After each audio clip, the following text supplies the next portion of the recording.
We're on. Smile, we're on television. There we go. Okay. Welcome, everybody. It's nice to see you out. Nice summer day. I wanted to have rain all day because I hate to miss the golf course, but it's not raining all day, but we're here. And we only have one meeting in August, so it's a pretty full meeting, so we'll get rolling on it. We're pleased to have a few delegations, so we're going to work on that first. And then we're already open because we had a closed session this morning, or this afternoon. So here we go. Moved by Councillor Anderson, second by Councillor Dirksen. The previous minutes of the July 2nd, 2019 council meeting and June 18th, 2019 closed session meeting are approved. All in favor? Ready? Additional items? I have one. Anybody else?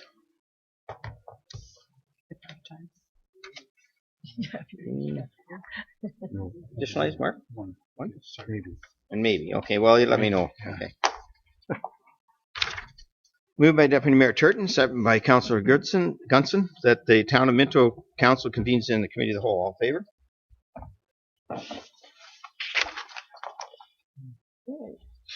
Okay, no public meetings, and we have delegations. And our first up is John Mock and Glenn Hall on Harrison Rising Committee. And this is an exciting project that this tag team is going to give us an update. Every time we go downtown Harrison, there's something new's happening. I agree. Yeah. Perfect. So the rundown. We have a presentation, apparently. It's fantastic. Yes, it's right here. So what is Harrison Rising is too small for me to read, so I'll summarize. Basically, Harrison... Oh, look at that. I forgot I can even see that. I don't need them. Look at that. See that? I'm not going to read it all anyways, but basically it's started with a group of businesses who thought we can get more people to spend more time downtown because it's a really cool place to be. And we want to give people reasons to come downtown and spend their time there. So we've started on a new initiative called Harrison Rising with the hashtag Harrison Rising on Instagram, and you can use that on Facebook too. You can see the background of this is inspired by the super color mural that's been done on the side of the Crown Theatre. There's so much going on. We got so many ideas. The inspiration is basically cool cones and color zones. There's a lot happening right now. And actually, the most exciting part is how many people we have involved. Our last meeting had about 25 people attend. Wow. And we really have got the downtown core from the business standpoint engaged and a lot of community groups involved as well to help get us going and off on the run. So part of it is to be able to take advantage of all the unique little spots in Harrison downtown that haven't been used. We're working on plans for the alleys, some areas like overlooking Maitland River that is got a couple benches at it, but we think we can do a lot more there. Chalkboards, whole bunch of stuff going on. John put a really awesome mural on the side of your wall. Well, I saw John working on it. Yeah. John was painting the front of the building. Yeah. But rejuvenating kind of everything that's happening downtown. There's a lot of so I think one of the biggest things about this group is that it really has been started by the business community and is going from there. We are basically the Downtown Revitalization Committee, but we recoined ourselves as Harrison Rising and kind of give it a new life and get new things started. So we're still a committee of council, but we're doing some really cool things. And we brought in a lot more people than used to be involved in it. And hopefully got a little bit of life. There's the summary of who Harrison Rising is. We've created a number of subcommittees: fundraising, events and programming, a steering committee, beautification committee, and promotions committee.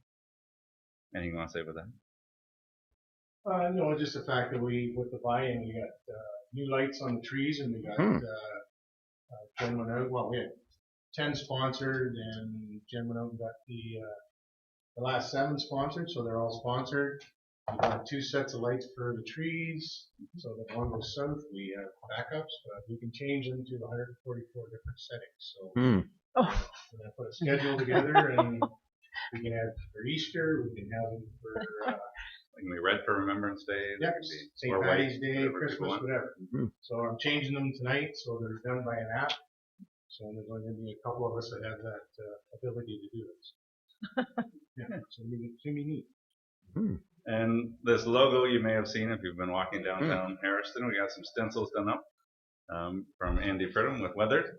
And we're starting to, John mostly starting to spray paint them. He's starting to have too much fun, I think. spray paint them on sidewalks and on people's driveways and stuff throughout the downtown area. Wherever we've had people ask, in front of Leslie Motors, the ice cream store, a whole bunch of places, and you can do some cool colors by the looks of it. So it's getting pretty neat. But not everywhere. We're not going to. Not every cement sidewalk. No, No. we're not going to. You may Keep see, it respectful. given the big event coming up this weekend, you may see a few extra up here. Maybe right on the street. We'll see. We won't tell anyone we're doing that. It's county. It's county. No one knows about it. We Don't didn't ask announce it in a permission. public meeting or anything. It's all good. We added Edison Lights to Tannery Park, and Tannery Park is kind of one of our focuses as a bit of a community gathering area. The Makers Market ran there the third Thursday of July and went really, really well. We have another one coming up in August, September, and October. The people who participated were so excited. There's a Makers Market actually having this Saturday as well during all the festivities in downtown Harrison. So Edison Lights right out there, but that's just the start. We want to create that as a key community gathering area, and there's a lot of plans coming together for that one as it goes. Yeah, we have plans for radio, music in downtown Harrison to give our downtown a little bit of life. So one of the staff in my office is a tech geek, so he's put together a whole plan with a computer that's about this big to be able to power the music, and we're working with 88.7 to be able to put together a looping program that'll be up to 8 hours in length, but we'll decide what's appropriate for how many hours a day or what day hours a day it plays, and get some feedback from people as we go. Basically, he'll break it into 8 one-hour segments that can run, and it'll be a private one just for downtown Harrison that would then allow businesses locally to, at a really reasonable rate, to be able to advertise on. So the idea is if you're sitting in Tannery Park having a coffee or an ice cream cone, you'd actually might hear an ad for the bakery uptown and think, holy cow, I didn't know there's a bakery. I'm going to go uptown and check it out. All that type of stuff is what we're trying to connect through to people. And we're probably going to play at a couple different spots throughout downtown at least to start. But plans for that are starting to come together quickly. Yeah, fundraising, we got a few different things going. The big one being the RED program. The RED funding application will be coming, has just been released, what the criteria are. Meeting with a few of us this morning, trying to figure out what we can apply for. So by the September 3rd deadline, I know both Harrison Rising and all aboard Palmerston will be applying together to be able to try and boost some of this from a financial standpoint, because a lot of things we're trying to do match up nicely with the RED program. Yeah, that's good. And promotions, biggest one at this point, get on Instagram, follow us, hashtag Harrison Rising. There's a lot of other stuff happening and going on. The website's just about to launch. There's some new signage coming, and obviously lots of stuff happening. Branding, as you know. What else we got? Cool cones and color zones. That's cool.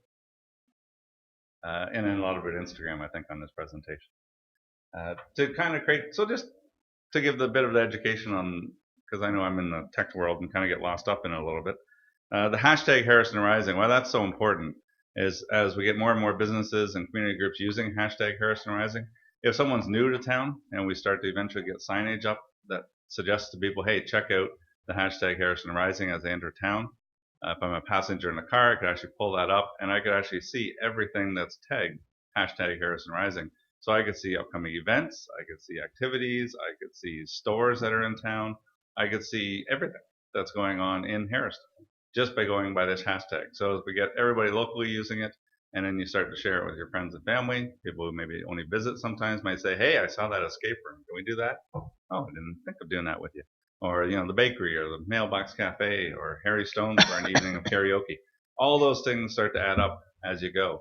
So the more we can get people using hashtag Harrison Rising, and that's why it's really important, it becomes kind of the centerpiece where everyone can learn about Harrison who's new and really quickly learn about it. I could be driving through town and all of a sudden scrolling through that and realize, oh, I didn't know there was a bakery. Or I didn't know, wow, you guys have Harry Stone's that does Panzerotti. You know, all that type of stuff. And we have a group of Andrew in my office, Taylor here at the town, and a couple others who are going to start working on, who already have started working on the Instagram account and are capturing a lot of moments that are going on as well. And we can live stream from Instagram. It's kind of a cool feature. We also share from Instagram to Facebook to be able to let people share it that way too.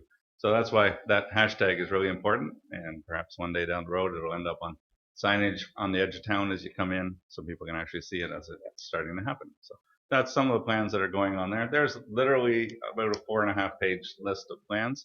So we can't talk about them all. Just know there's a whole bunch coming and it's not tied to just 2019.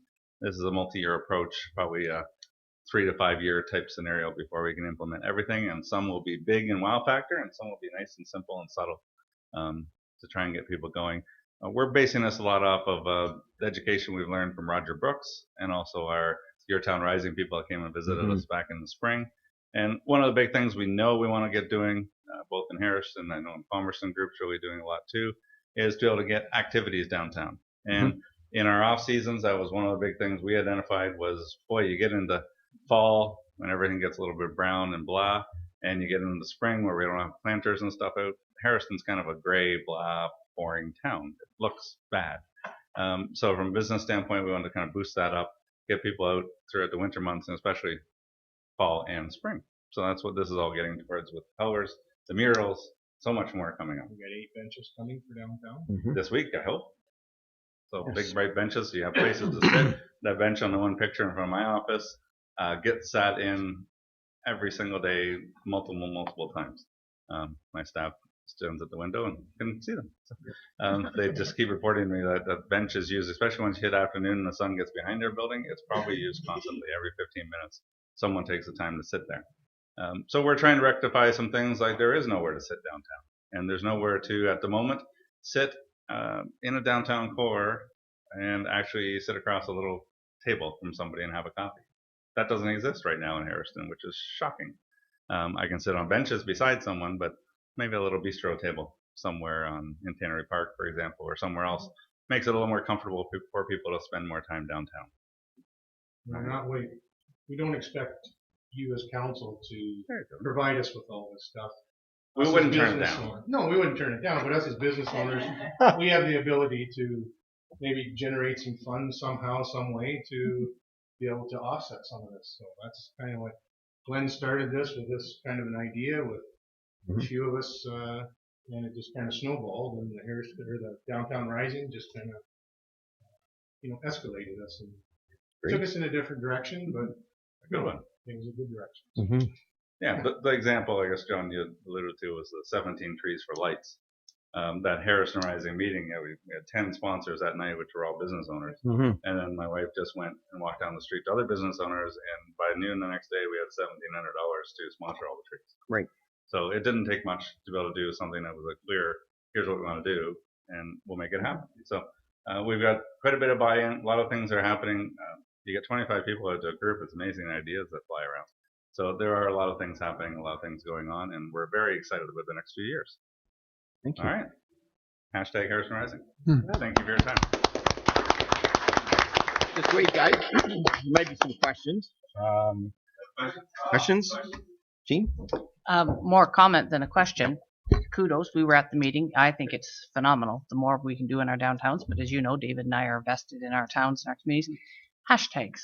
I know nothing about putting a hashtag on anything. If we could just put 2 lines even in the minutes or add it to the, I don't need a whole lesson. Just tell me what do I do with it? Where do I put it? I put it at the end of whatever I comment, before Instagram, after? I have no idea. And I'm sure I'm not alone. No problem. Right on your post. And we have an education program coming. I know, but it could be something simple before that, because then I would show the benches down at the Mill Street Park, but I don't know how to put them on Instagram. We can I know how to read Instagram, but I don't know how to add to it. We can help you. Okay. So I'm thinking lots of people will be in that same boat. If we can teach David, we'll do really well. That's a high bar. And I just like to add a comment. At the beginning, I remember I went to a couple of the early things, and everybody was getting excited. And you talked about it coming from Roger Brooks and from Downtown Risings. But the fact is, that's just planting the seed. You guys put the seed in the ground. You've really got it growing, and I'm so excited and enthused. And I know Belinda is, because any of these projects, it's not up to the town to run. It's up to the individuals and the citizens to take it and run with it. And you've done that, and I really commend you on that. And wherever we can do to help, and the red programming is coming at a great time. Randy's going to be talking right after us. I know it's a great program that their government has kept up and is bringing back. And we're certainly looking forward to put an application and work with you and to come up with some more exciting ideas and finish up some of the things that you want to do. But keep up the good work. We'll see you on the weekend, and I'm looking forward to all the neat things that are happening. Perfect. Thank you. Thank you all. Thank you. Okay, I teed that right up for Randy. I don't know, like. So we're happy to have Randy with us, our MPP, and Randy Pettipies. And Randy, as you can see, there's a lot of excitement in the air, and we are sort of always felt like we're kind of leading the edge. But well, look forward to your comments. Second council meeting I've been at that there's been good news. Mm-hmm. Some really good news, and and I sometimes wonder whether I should say anything at all. Because and I do have some good news in here, Yeah. but there's also some news that maybe isn't as good. But I do commend the people in our small towns and our communities for what they do and what they're thinking of doing in order to get certainly more business downtown and into these small communities and get people to stop. I think the traffic that goes through number 9 highway, and I see it in Bristol and 86 and up number 6 to the Bruce. There's a lot of people going somewhere. It'd be nice to get them to stop, other than at a Tim Hortons, and although Tim Hortons is important, going to the Home Hardware store or whatever places that you want to do business in these small towns. So that's quite an initiative they got going, and congratulations to them. That's really great. Anyways, I want to thank you for. Can I turn that? I want to thank you for the opportunity to be here today and address council. As a former councilor, I understand some of the challenges you currently face as a council and the important work you do for our communities. A lot has changed since I was last at the town of Minto council meeting. Over a year ago, our new government was formed in the province with an ambitious agenda. I was also asked to serve as a parliamentary assistant to the Minister of Agriculture, Food and Rural Affairs. I will continue to serve this role with Parliamentary Assistant Toby Barrett, who just got appointed about a month ago. So there's 2 of us there now helping the minister. This is certainly an important portfolio for our riding. Perth Wellington certainly remains my #1 priority. Our government is focused on ending hallway health care, returning to a balanced budget, creating good jobs here in Ontario, and restoring accountability and trust in government. Over the past year, I've been meeting with business owners, workers, agriculture producers, and municipal representatives to find out how I can support them. There are a variety of issues facing communities across Perth Wellington. I know infrastructure funding remains a major concern in our communities. The Minister of Infrastructure, the Honourable Laurie Scott, is aware of the urgent infrastructure needs. I will continue to be a strong advocate for a funding model which reflects the reality of rural Ontario. Last month, I was pleased to announce on behalf of Mr. Mulrooney that the town of Minto will be receiving $1 million for the reconstruction on Arthur Street East in Harriston. Our government is committed to supporting municipalities and lower tier governments in a way that is sustainable and responsible. I continue to work with local organizations and businesses to secure government investment in Perth Wellington. Earlier this year, our government announced Perth Wellington will receive 41 new long-term care beds. This is the first time in over 8 years we received new beds in our riding. Locally, Royal Terrace in Palmerston will be receiving 29 of these new long-term care beds. I will continue to support and work with all our local long-term care providers. We must work together to secure more beds in our rural communities. This spring, Mr. Clark tabled Bill 108, More Homes, More Choice Act. This is the next step in our government's housing supply action plan. I was pleased to have Mr. Clark in the riding earlier this year for a roundtable on housing. The feedback he received from this roundtable and similar ones around the province directly shaped this legislation. More Homes, More Choice would streamline the overly complicated approval process to remove unnecessary duplication and red tape while protecting health and safety, a vibrant agriculture sector, and the environment. Our 5-point plan focuses on speed, maintaining strong environmental protection while making the development approvals faster. Cost, make costs more predictable to encourage developers to build more housing. It will make it easier to build different types of housing. It will also protect tenants and make it easier to build rental housing, and innovation, new housing designs, and materials to create approaches to home ownership. On April 11th, our government tabled its first budget. It is a measured approach to balancing the budget and protecting what matters most. Our government will be investing $384 million in hospitals and an additional $267 million in home and community care. We also plan to continue to invest in mental health addictions and housing supports, investing over $3.8 billion over 10 years.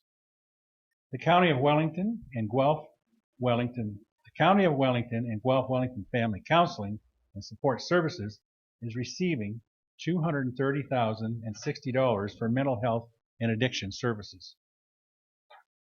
In Budget 2019, our government also announced we would create 30,000 new child care spaces over the next 5 years. I was also pleased to see that we will invest $350 million over the next 5 years in regional and shovel-ready rural broadband and cellular services. The provincial government has committed up to $63.7 million for SWIFT projects in southwestern Ontario. I know there is an urgent need for this rural broadband infrastructure in our riding. I look forward to continuing to work with our local internet and broadband providers to secure funding locally for shovel-ready projects. Our government wants to make strategic investments to help maintain the services we already have while regaining control of our finances. Ontario currently has a structural deficit. This means the government is currently spending $14.5 billion more a year than it receives in revenues. In other words, we're spending about $40 million a day more than we are taking in. A staggering amount of money. As a result, Ontario now has a whopping debt of $347 billion. To put it another way, this year we will spend $1.5 million every hour of every day on debt interest payments. The fourth largest line item in our budget after healthcare, education, and social services. The government is looking for ways to work smarter, spend smarter, and reinvent the ways services are delivered. That is why we're looking to you to put forward innovative and cost-effective ideas that can cut red tape for businesses and people who access government services, improve the way we deliver government programs and services, and save taxpayers money without job cuts or cuts to frontline services that Ontarians depend on every day. Earlier this year, Minister Clark announced that our government would be providing a one-time investment of $200 million for small and rural municipalities. This investment is to help improve service delivery. I was pleased to see the town of Minto received almost $600,000. I know the municipalities of Wellington County are pooling some of their money to improve service delivery across the county. I commend you for your forward thinking, striving to improve the delivery of services you provide. As I'm sure you're aware, there are discussions ongoing around the merger of public health units in the province. I know there are some deep concerns surrounding the proposed merger of Wellington, Dufferin, Guelph Public Health Unit with Peel and Halton regions. I share many of these concerns and will continue to work with our local health unit. Minister Elliott has said that the specific boundaries will be finalized in consultation with municipalities through technical working groups. Speaker Arnott and I are working with the Wellington, Dufferin, Guelph Public Health Unit to secure a delegation with Minister Elliott at AMO later this month. These proposed changes will not be implemented until next year. Our government has committed to providing one-time funding to transition to the new formula. Earlier this year, I was pleased to announce that our government would be providing Wellington County $449,500 to improve public transit across the county. I'm looking forward to the launch of the ride-sharing service the county has developed later this fall. I know the Ontario Municipal Property Fund allocations were delayed last year due to our government's line-by-line review. The Minister of Finance has committed to announcing the 2020 OMPF allocations well in advance of the next municipal budget year, and I will make sure to remind him of that commitment. Recently, I've been holding a variety of roundtables in the riding. I had held an agriculture red tape reduction roundtable in Arthur, Minister Hardin and I want to unlock the economic potential of our agriculture and agri-food sector. We are focused on reducing duplications and streamlining applications while maintaining the health and safety of our food system. I also held a mental health and agriculture roundtable in Stratford. As some of you may know, this year's planting season was challenging, in addition to the Dawn issue last fall. We want to make sure our farmers and their families are aware of the resources available to them. I also held an autism roundtable with MPP Amy Fee in the town of St. Mary's. The feedback received was shared directly with the minister and premier. In conclusion, I look forward to continuing to work with all of you. And I want to thank you for your service to your community. And I am more than willing to take any questions and comments that you may have. Thank you. Randy. Questions? I got some comments. I shouldn't have. Well, just in the fact that some of the things you've touched on, Randy, in your talk. Certainly, as the chair of the public health for Wellington County, Dufferin, and Guelph, you came to the table with us, and you and Ted are working towards us having discussions on where we might end up in that whole restructuring. So I appreciate that. I appreciate what you've done on some of the other issues too, some of the other files. Certainly SWIFT, where that's coming along, and we're going to have an announcement soon on that, another announcement, so that's kind of neat. But we have to get shovels in the ground, and I think we're working with the government on that, and it seems to be going forward. So that's great. And Ride Well program, again, really appreciate the fact that it looked like it was dead. We certainly need rural transportation, and I think this program is going to work. Good. I have a really good, strong feeling. We've had some good meetings, and I think it has a good opportunity to grow, and it fills in some of the gaps we need. Immigration, we've had some chats on that. We have a great Filipino community. We're starting to work on some of that, and I know you've been involved in some of that as well, even though it's a federal thing with John. And so all in all, you've always been a partner with us, and I know everybody around this table that's been to AMO remembers many times you've been sitting on this side of the table with us. Now you sit on the other side, which is fine, no problem with that. But I'm hoping that, and you and I have had this discussion, that the government just open to suggestion. We all have to work on this, and you touched on the deficit, and I'm an ex-banker, and I understand we can't keep living on borrowed money. We certainly want to work towards that common goal of coming up with efficiencies. We just had a meeting with MTO today. We had two people from MTO talking about a possible situation that 6 months ago we wouldn't have had that discussion. We're trying to work through, and they're looking at it from the standpoint, does it create the business we need?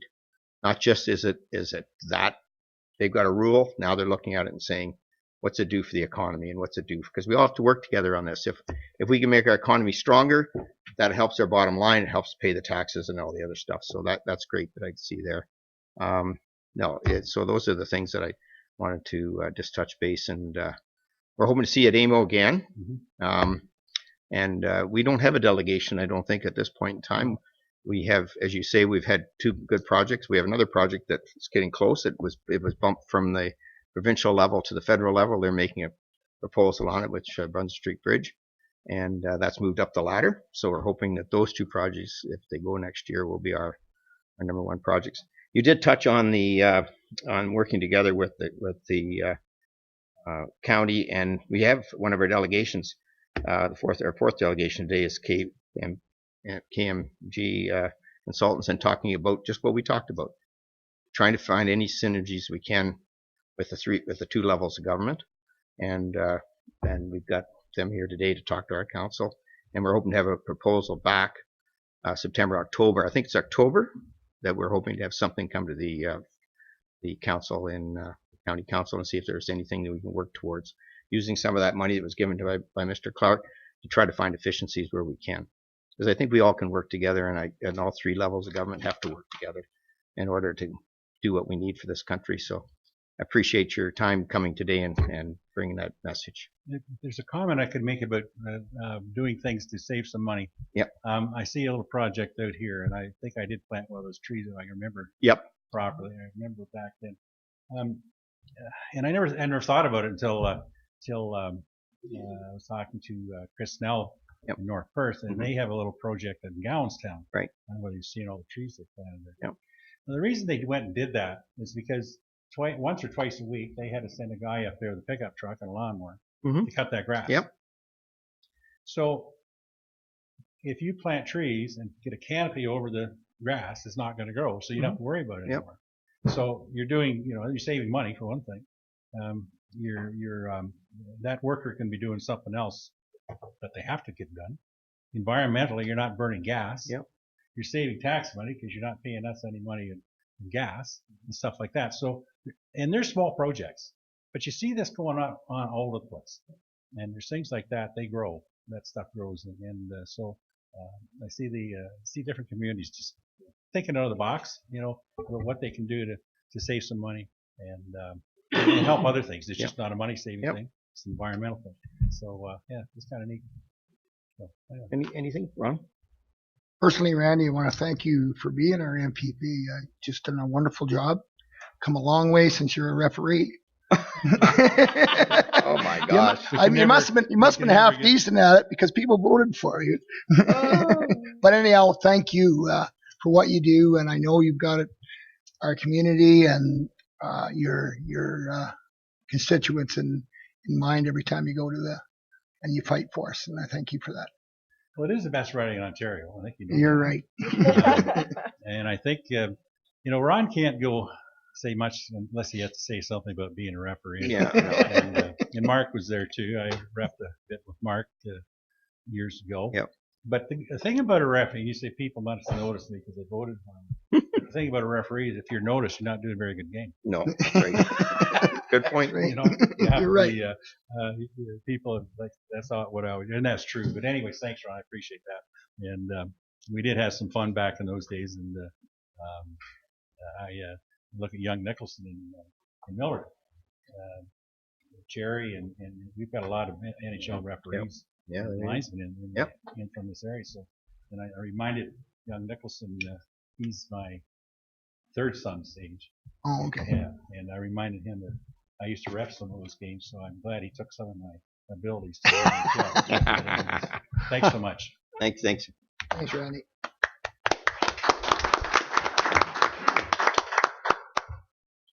Okay. Next up, we have the auditors. Are you Ryan? Yeah, Ryan's here. Or right. Oh, there's Ryan. You might. I didn't see you when I first came in there. Good work. So Ryan's with us today, and it's our first audit that Ryan's done with us. So, it's second one. Dave was here last Oh yeah, with you. That's We're right. here So, together. yeah, you're here together. So this is your second one. So you're old hat on it now. So appreciate you coming and doing the audit for us for the 2018. Yeah. Thank you very much for letting me attend this meeting. I'd like to thank Gord and his staff for helping out with the audit. I think one of the most important things is to know that the books are being done properly, right? And that's my key message here is it was a clean audit. There's no issues. Gord has a good staff and they take care of the books, and It's good to know. that's really good to know. Just going to kind of go through before the statement of financial position, a couple pages, and before that is the independent auditor's report, and it's 2 pages long now. Somebody's changed that over the years a couple times, and I think just to say more stuff about what we do and what you do, etc. But it's kind of a new presentation. At the very top, there's an opinion, a couple paragraphs, and the key paragraph is number 2, where we say, in our opinion, that the consolidated financial statements present fairly in all material respects the financial position of the corporation, the town of Minto. So clean audit. We didn't see any issues at all, and like I said, thanks to Gord and his staff. They were just talking with the chair of finance, Deputy Mayor Turton. I said, I think when I started, this used to be 2 paragraphs. Used to be Since 2 now paragraphs. It's almost 2 pages, and your Yes. opinion was always the last thing. So So the the presentation, it seems That's the biggest thing. incredibly, right? They've added more details as to what everybody does, and they wanted to put the opinion paragraph right up front, Right up front. so it's not hidden, right? So, going through quickly page 3, which is the consolidated statement of financial position. I think big picture, this is a strong statement. Some noises. Of financial position. At the very top, it outlines the financial assets, and the very first section, all the current financial assets. You'll see there's almost over 11.8 million in current financial assets, and that's grown by over 1.2 million the year before. You'll see various changes in receivables and in cash, and a lot of that's timing and based on all of our audit work, all the receivables are collectible and doing a good job with that. Down in the second section are more the longer term assets. There's a large loan receivables, some inventories, and a long-term investment in Westario Power. Okay, you'll see your total financial assets increased from about 13.8 million to 14.9 million. Going down through the bottom, you'll see some increases in financial liabilities. Your first few lines, payables, deferred revenues, employee benefits, are the current liabilities. And if you total those kind of 3 lines, you're at about $1.97 million. You compare that to your current assets, you're in really good shape there. Okay, you've increased your long-term debt by just about $1 million to finance some of the capital. Yeah. So basically, we borrowed 2.1 million, Yeah. and that was primarily for Clifford and a bit of George Street. But in a year that's typical that we don't borrow, we pay down 1.1 million. Yeah. So there's your million. Yeah. Mm-hmm. And if when you take your total financial liabilities off of your financial assets, you get your net financial assets, which excludes all your tangible capital assets. You'll see 885 grand is your net financial assets, fairly in line with the year before, $893,000. That's after long-term debt also. So that's a really, really good figure. And the tangible capital assets have also increased. Lots of investment in infrastructure and capital additions, and it's all been done well and budgeted for. And I commend you everybody for that. Flipping to the next page, which is a consolidated statement of operations and accumulated surplus. The left-hand side is the budget. I'm going to focus on the 2018 side versus 2017. You'll see total revenues. They're all broken down by taxation, user fees, etc. Total revenues went up 1.8 million from $15.3 million to 17.1. And if you kind of go through all the expenses, a lot of the line items are up a little bit, not too much. Probably one of the larger areas is some planning and development. The very bottom line expenses have increased, but your total expenses have only gone up about $400 and some odd thousand compared to your $1.8 million in revenues increases. All good stuff. You had a surplus of 3.56 million, up from 2.1 million the year before. All excellent stuff to report. I guess I'll just remind the council that this statement combines your operating and your capital. Yes. And the variances in our government transfers are basically infrastructure grants and spending to a large degree. No, I don't. Do you have any more comments, Gord, on the statements? Or? Yeah, pretty much. I think 2018 was a little unique in that one project, which is our Clifford, just dominated everything, and it shows up in the financial statements. So that was really a $4.7 million project, and for us, that's huge. Yeah, that really dominates a lot of it, and we were able to, keep the operating roughly the same, but we certainly dumped the excess money and keep your cash. Yeah, together, and Randy's gone like. A municipality the size of Minto can't do this without the help of upper levels of government. That's the only way you can do these large projects, and And it has the economic development spin-offs too, so. Yeah, those are I just wanted to present the fact that it was a clean audit and wanted to thank council and staff, and I think everything's in very good shape. I'll just turn it over to any questions Yeah, now. fair enough. David. Yes, thanks, Ryan. And so, I mean, we've been told all along, and we know from the fact that we've got the best treasurer in the county. But it's, that's why we have an auditor. It's great to hear you just help us understand this. First of all, I mean, you do a great job of going through this line by line, and I know it's a lot more complicated than you put it. Yeah. But for myself, Gord and his staff do a great job, and he's been doing a great job here for a long time. And I mean, this isn't the first time we've heard that we've got a clean audit. So again, we thank you and thank Gord and his staff. I mean, it's great. Thank you. Any other questions? Ron, and then Gene, did you have one or no? Just kind of quickly, and I'm not sure whether it's appropriate or not, but during your audits, do you find anything that we can create efficiencies or save money, or does that come about with your auditor? Not really. We look more at internal controls and from the accounting side. So not a lot of efficiencies and how to do things or. So that's not. This is just correct. This is an audit of the numbers. How we spend our money and correct. to get it correctly. Yeah, okay. and whether there's controls in place to make sure that revenues are deposited correctly and collected, and expenses are accounted for. Okay? But if you saw something that was out of the ordinary, then you would mention I that. would, yeah, we would report that, at this meeting and via letter. Yeah. And like I said, it was clean. No issues. Gord and his staff do a great job. Okay, thanks. Thanks. Yeah, just that's great news, and we're working on other strategic plans as far as any efficiencies and trying to come up with as the government going. But the big thing is, and I think I give this council a lot of credit with Gord and his staff and the department heads, we plan out things, and I think you see that in how this works. Is that there's no surprises. We try to figure out where our cash flows are.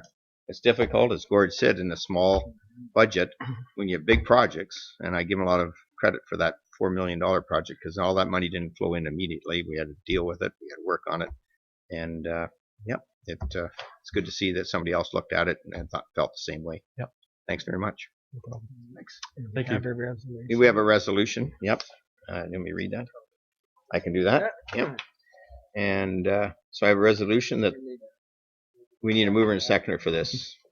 We'll move whenever it is. Would you want me? Yeah. Well, can I say it first? This is positive, sure. He moved it already, and I haven't said it. That the report dated July 25th, 2019, regarding the 2018 financial statements and financial information return be received, and further that the 2018 audited financial statements and financial information return be approved as presented. Moved by Ron. I'll make that motion. Second by Gene. All in favor? Thank you. Excellent. Thank you. Thanks again. Thank you. Thank you. Thanks, Ryan. And I got to turn this over to Chris to do an introduction to our next guest. And oh,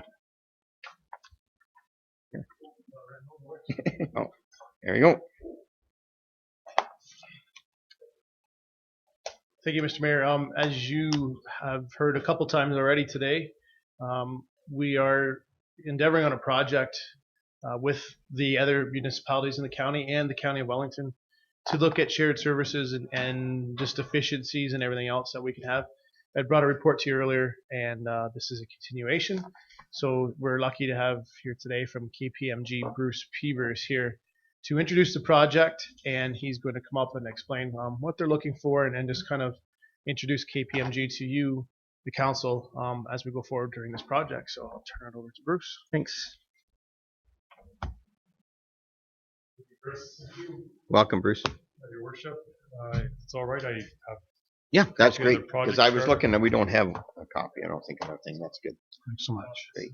Thank you. Thank you, Bruce. Hand it. Thank you. Thanks so much.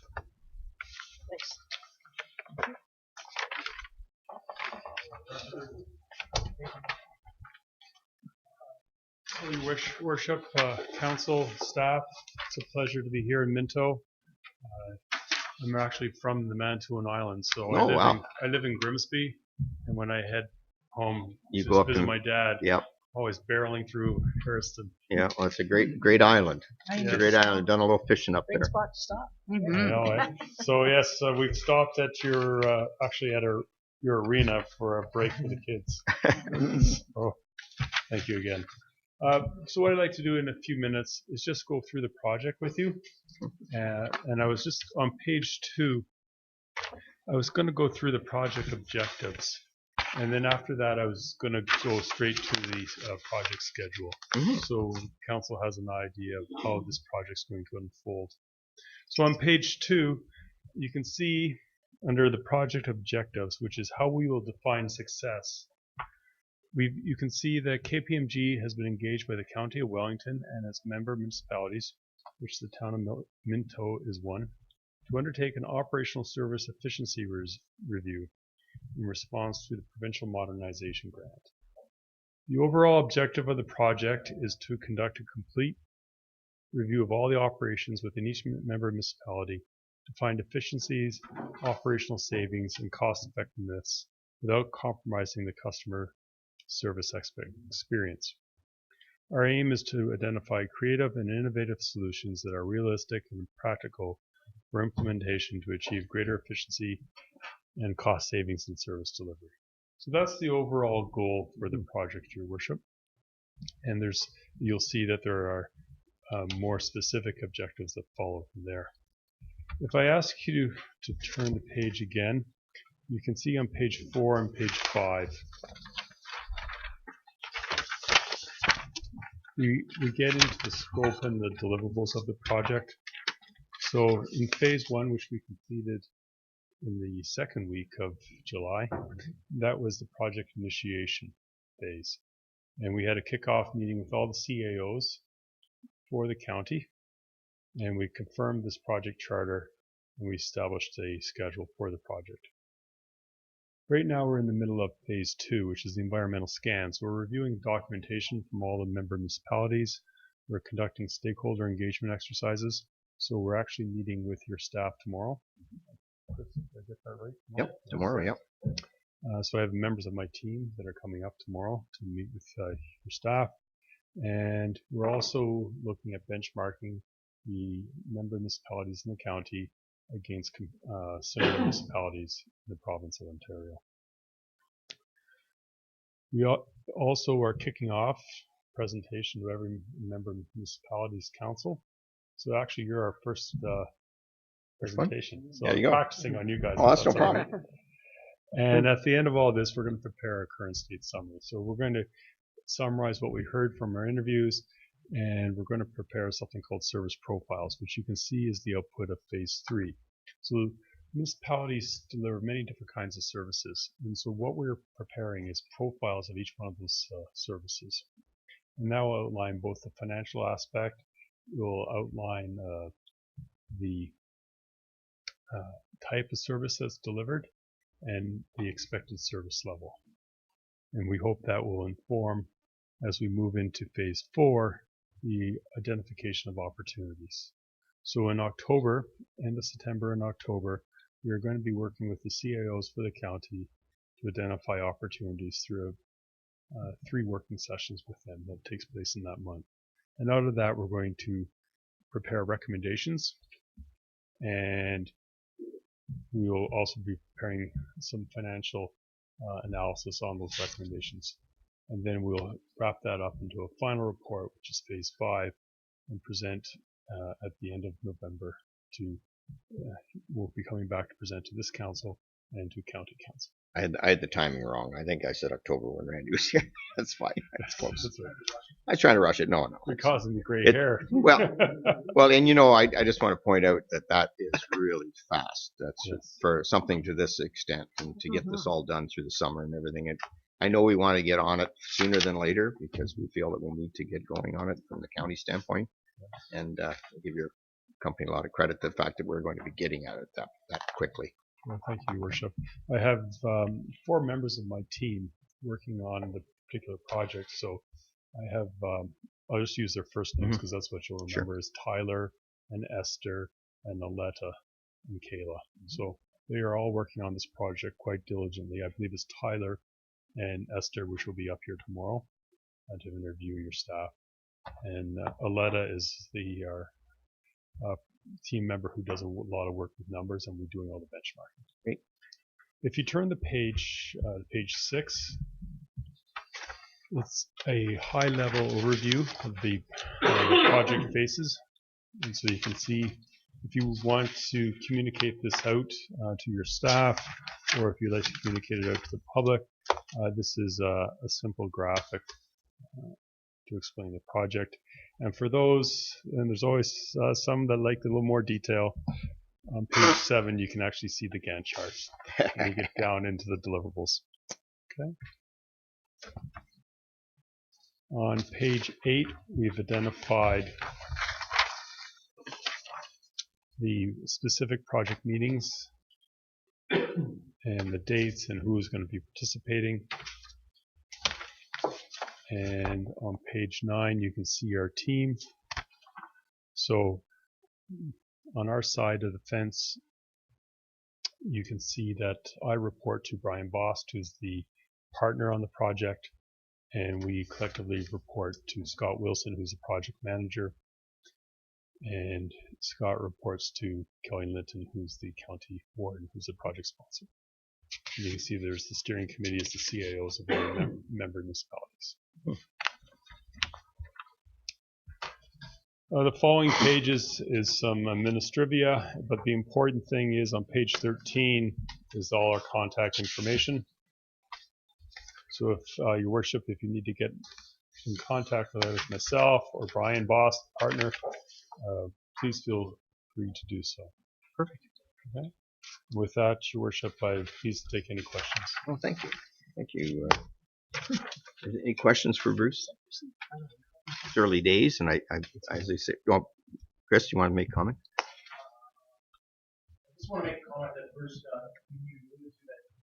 One thing we said at the last meeting was Feather and Wellington, member municipalities captain, we got it early, and we got all together, we got organized, and everybody got out. And what Bruce said last week, there's a lot of municipalities that are moving forward with RFPs and starting to get the process. And one of the things that why we were able to get that early, we're one of the first to get out. So that's just a testament to how much some municipalities are working together and going together.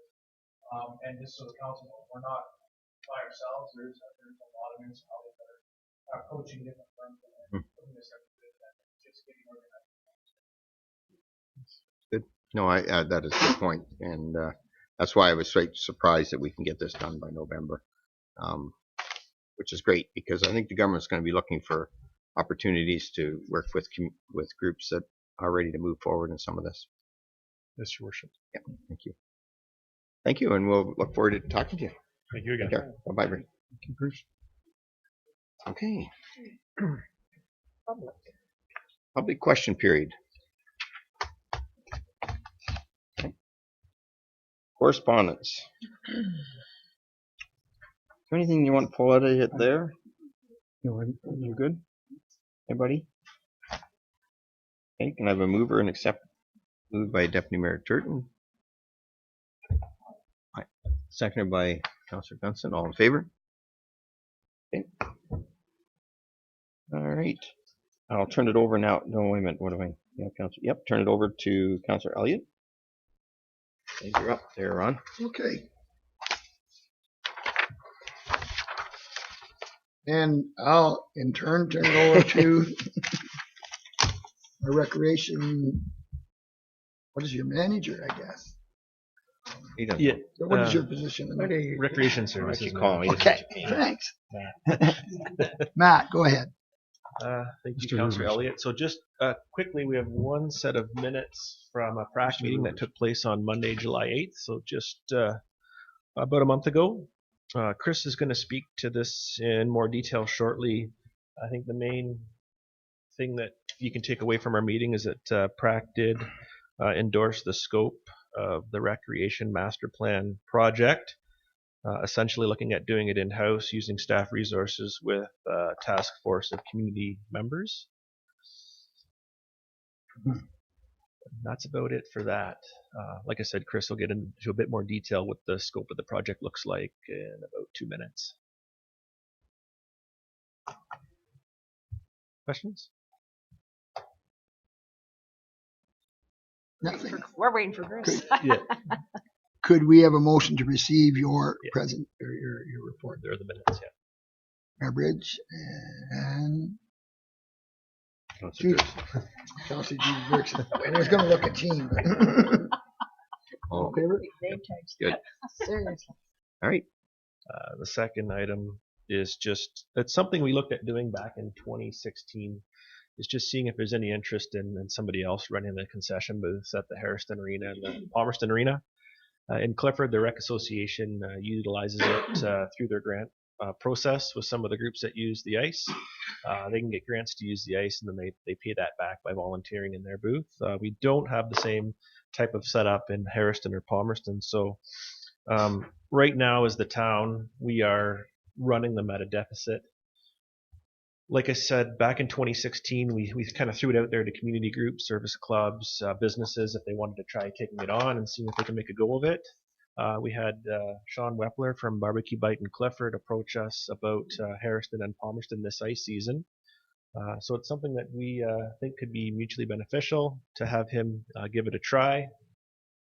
And the details will be in the agreement at the end of the agenda there, at the end of the agenda package. But essentially, it's for one ice season. It just gives him a chance to see how it goes, as well as for us on our end. And any subsequent years, that's something that could just be carried over if all's going well. I'm not sure if there's any questions specific to the agreement.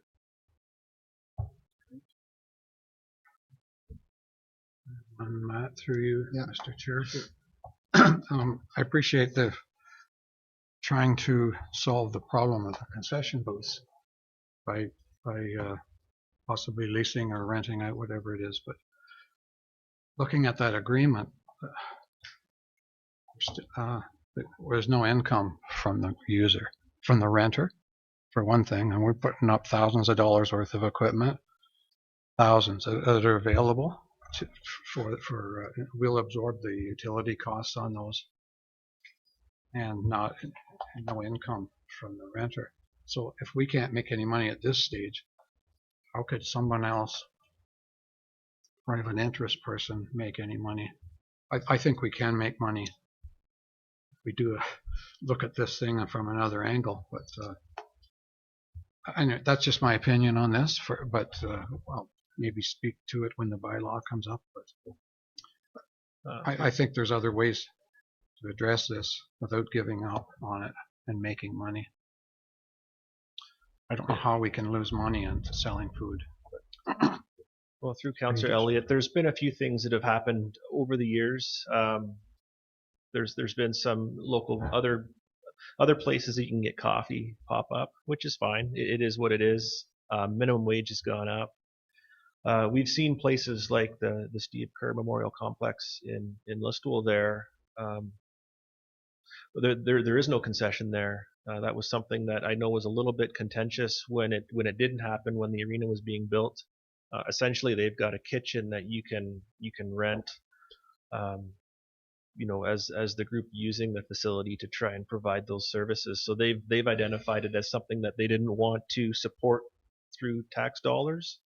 The agreement we're looking at is very similar to the one in place in Milverton, where they do let the group come in, or the business owner come in and use it at no charge. Just bearing in mind, a lot of the equipment we have in there is in good shape. It's not brand new, but it's not something where we're going to be replacing it in 2 years' time at no cost to the renter, and we're bearing that entire capital cost. With the utilities, it's hard with how our invoices come in from Westario and Union Gas to figure out exactly how much is coming out of the concession. Given some of the other equipment that you run at the arena, it's probably not going to be a lot. Because that was one of the things we did talk about, whether we should charge a rental fee or not. But just given what other municipalities, local municipalities are doing, we thought we'd give it a year just to see how it goes. Like right now, For Harrison and Palmerston combined over the last 4 years, it's costing us about $9,500 to run these. And that's why we thought this might be the route to go for a year and see what happens. Any other questions? Do you want? Still not. Okay. Okay, I still don't have enough background information to support leasing this out. There's ways to make money here, and I don't know why it hasn't been addressed before. The last 2 years, like last year, we lost $1,000 in a pair of concessions, and I don't want to get into details now. But I'm suggesting that we do an internal review of operations in our concessions, and I think we can come up making some money. Well, I appreciate what Mark's saying, and we want to make some money. But I know we tried this in 2016. We thought we'd go to a service group because in Clifford it does work, but they put volunteer people in. No different than Oregon, which is volunteer help. If we didn't have the volunteer help, we wouldn't make any profit in Oregon either. If we had to pay for everybody to be there, we sent it out to the different organizations. They didn't have the ability to man it, I guess, because we couldn't do it. The only reason I think this person's come out of the woodwork is I would assume he doesn't have any much to do in the wintertime because it's more of a summer operation in Clifford. I'd like to give it one opportunity to look at it. I agree with what Councilor McKenzie's saying as far as can we run it and make money, but we've been running it for 4 or 5 years at a loss now. And the problem is we haven't been able to get the youth and other people to come in and actually run the facility on a regular basis. It's been tough to get the workers. We know what our situation is out there. We have to pay good dollars. And I think if we want to have concessions at all, I'd like to try this once for 1 year. I understand we're not getting revenue. That was a concern I had because, and you pointed it out, we have equipment in there. I mean, if this person is successful, I think in the next year we might look at them and there has to be some money come forward to a rent to replace equipment and other things that we need to do down the road if he's successful. But at this point in time, the other option is much the same as Listwell did and say, look, we can't subsidize concessions as well as lice time and everything else. And I remember that was the comment that was made by the rec director in Listwell when they built a brand new facility that we weren't going to put a concession in because we weren't going to subsidize food and ice. And unfortunately, and I think it was brought to attention, there's nothing wrong with the fact that at one time we didn't have 2 Tim Hortons in Palmerston and Harrison and all the other things. But people go get their coffees and they come down, they do their thing. And we haven't been able to do it. And I don't know what Mark knows that your staff don't know at this point in time. But I think that the PRAC has looked at this properly and said, let's try something new. Otherwise, we close them down and we put the machines in. I mean, that's the other option. We've done this for 4 years and made no money. So I'm thinking this is one opportunity we can keep the concessions there, at least for 1 year, and find out how it works. So I'm willing to give it a go. Councilor McKenzie? Okay, just one particular item on that matter is how making 9 or 10% in one of our facilities on product is not acceptable. And that's what if these numbers are correct, and I believe they are in the budget,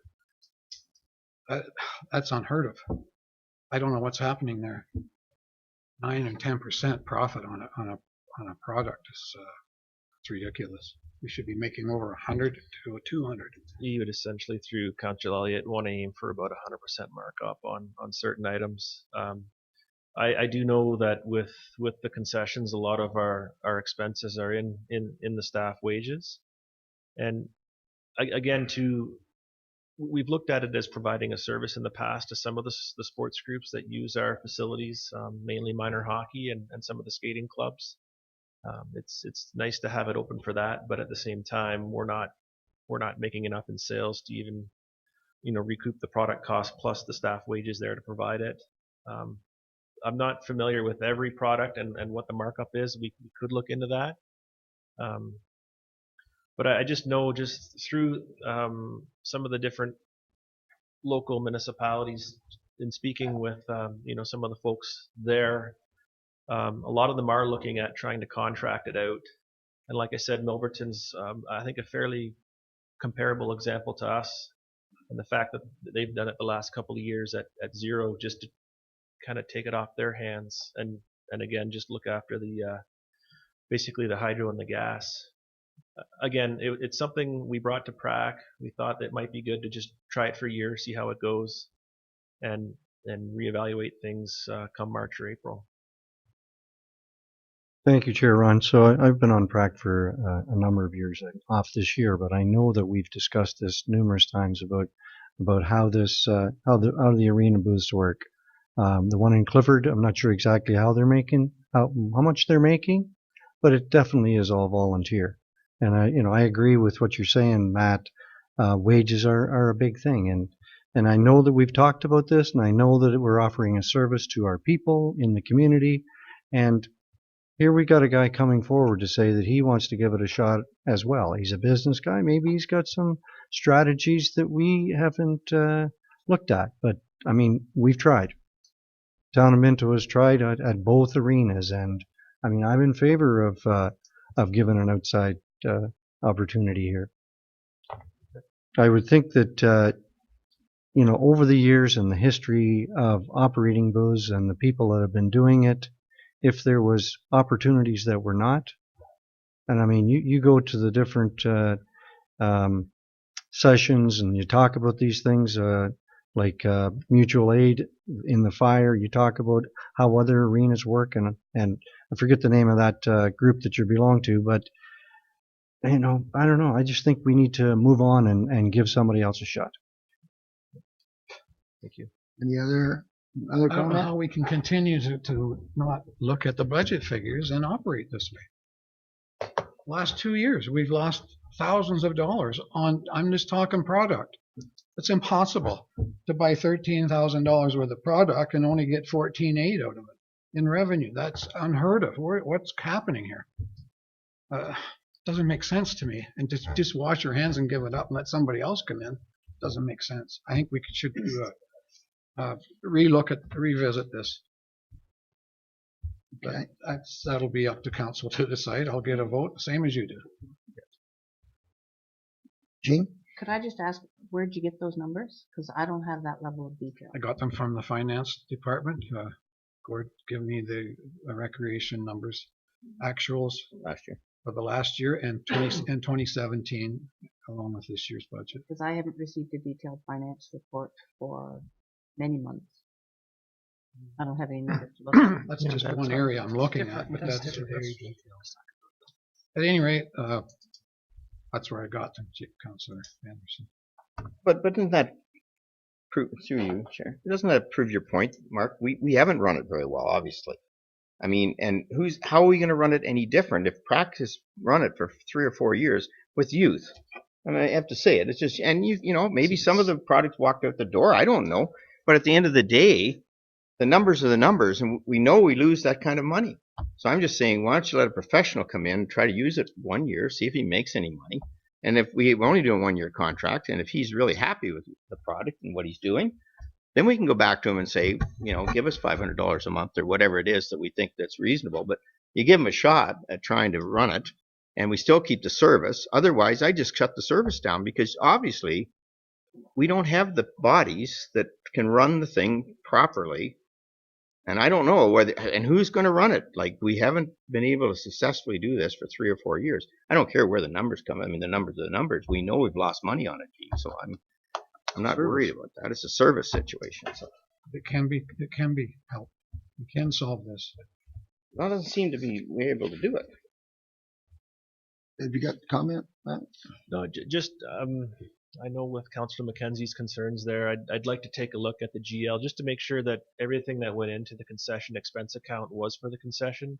Because I do know there's times, like for example with the Pepsi order, we'll get a big order in, but most of it's for the bar, and that's a separate line. I would just want to make sure that vending, we're right? reading it correctly, because like 5 to 10% markup, that's The allocation. that's definitely not heard of. So we typically price things for 100%. So just want to make sure that things are allocated to the right spot. But Has nobody looked at that in the last few years? I don't know. I haven't been on. I just got on council and look at this, and it's how can you continue to lose money on product? You can't. So Great. My comment would be, and this is, it's been a burr on my butt for a lot of years. Back when I was a counselor in Palmerston, back in the 90s, it was one of the questions I brought forward as a counselor: how can we lose money on a booth? We ask auditors, we ask, and continually, when facility or when the towns run it, community runs it, we continue to, we don't improve, even though I believe in that our staff were all, over those years, we've always had pretty good staff. I know in Palmerston we contracted it out to a family and they had it for 3 years and they made money at it. But it seems that when it's a community running it, we can't seem to make any dollars no matter what, no matter how. And you got to know that our people are honest. I mean, the kids aren't going to run away with that kind of money for some reason. I don't know what it is. Palmerston, Harrison, Clifford have never made money when the community run it. But when a private owner has run it, they've made money because they continued to run it for 3 or 4 years. I also look at Godrich. They've contracted out there, and I don't know whether they get paid rent for it. They've also contracted out theirs. I believe St. Mary's have done somewhat the same thing. Seems that municipalities are getting out of it. I also believe that we've got to keep a booth open. If we can't find a contractor to run it, I think we need to provide that service to our community. I believe over the years and watching children come off from public skating, figure skating, hockey, they grab their toonie, their loony, and they run and they get their little treat after. And we lose a bit of money because we're providing that service to our community. I think that's important for it. Growing up, it's important for people to have that in their household. But how we solve that, Mark, I don't know. And like I said, the many, many years that I've been on council, I can't remember ever a municipality in our council ever making money on a booth. I can always remember losing. And why that is, mystery. Even the auditors, when I asked them why we're losing money, they had no idea. Well, it's in operations. Would be. But I think that's through Councillor Elliott. You see some of these newer buildings. I hate to keep picking on Listowel there, but they identified this as an issue there as well, and that's why they didn't put one in. And I mean, just from the Swarfa group that we're a part of, which is just basically a lot of the neighboring municipalities, we just share the odd email. A lot of places are looking at contracting it out and taking it off their hands. I mean, I stand by the report. I think it's a good idea. I think it's worth a shot for a year just to see how it goes. A couple things. When Listowel, they do have a kitchen area where they lift it up and they do provide a bit of a concession, I think, and that's run by the volunteer or the group that's renting the ice. Is that correct? Yeah, From what so I've heard. it'd be kind of like when we have a big broomball tournament or certain minor hockey tournaments, they'll provide a meal for the teams. It's just in our facility they would use the kitchen and the auditorium. But to do that. That isn't the municipality running that. That's no, that would be the event or organizers running that. So the Wallace Fun Days tournament, they would be allowed to use that for that. It was volunteer if run. the junior bees were running a hockey game, they'd run their own concession. Exactly. Yeah. Yeah. Okay, it's not. So they don't have a concession booth per se, but they have a kitchen that they can use as a concession. Yeah.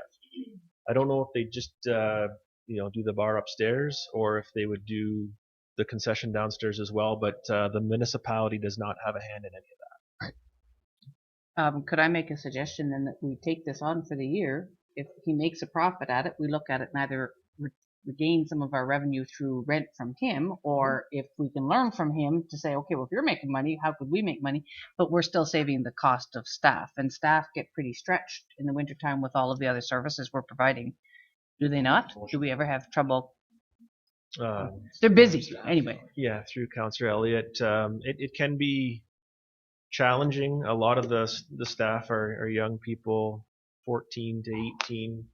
It's not myself that has to look after scheduling and managing the staff, but it can be very, very challenging at certain times. So to I- keep the booth open. I would make a motion that we try this for the year, see what happens. We save that, That's the which is already the motion recommendation. that's there, I guess. That's a recommendation. Yeah. Is there an out in this, Matt, during the season if either group? We did build a 90-day out clause. I think the date we picked was November 30th. Okay. So if it's going terribly for us or for him, we each have a chance to opt out with no penalty. Okay. I guess our recommendation is to receive, wherever it is.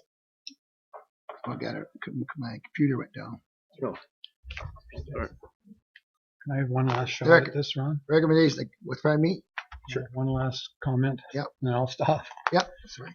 If there's I would say millions, but there's thousands of fast food and concession booths out there making money. We can't go to one of those and look at their best management practice. We can make money. Why would not doing anything about it, just handing it over to somebody is not the answer for me. Well, I'm wondering Anyway. if we have a buyout, we move, it's obviously PRAC and it appears most of council were in support of this, Mark, that we look at this 90, you bring this up, find out how we're doing, find out what's happening. And if we need a buyout on this, we get back out of it, and we give it a year and then we have a look, like as Gene said, and then next year we would So that's what the report run says. the efficiency. So. Okay. Okay. If you wish to make a motion to defer it, you could I would. make a motion Don't to know if I defer get this support for that. till the next meeting and have a further report. I don't think you're going to get much else. I can't do anything in a week. I'm not taking this on personally. I want council to look at this as a money-making venture and employing youth, and providing a service that can make a profit. We haven't done that up to date, and it can be done. But so I make So you would need a seconder for the one meeting isn't enough. You need a seconder for a deference. Yes. If we had A seconder.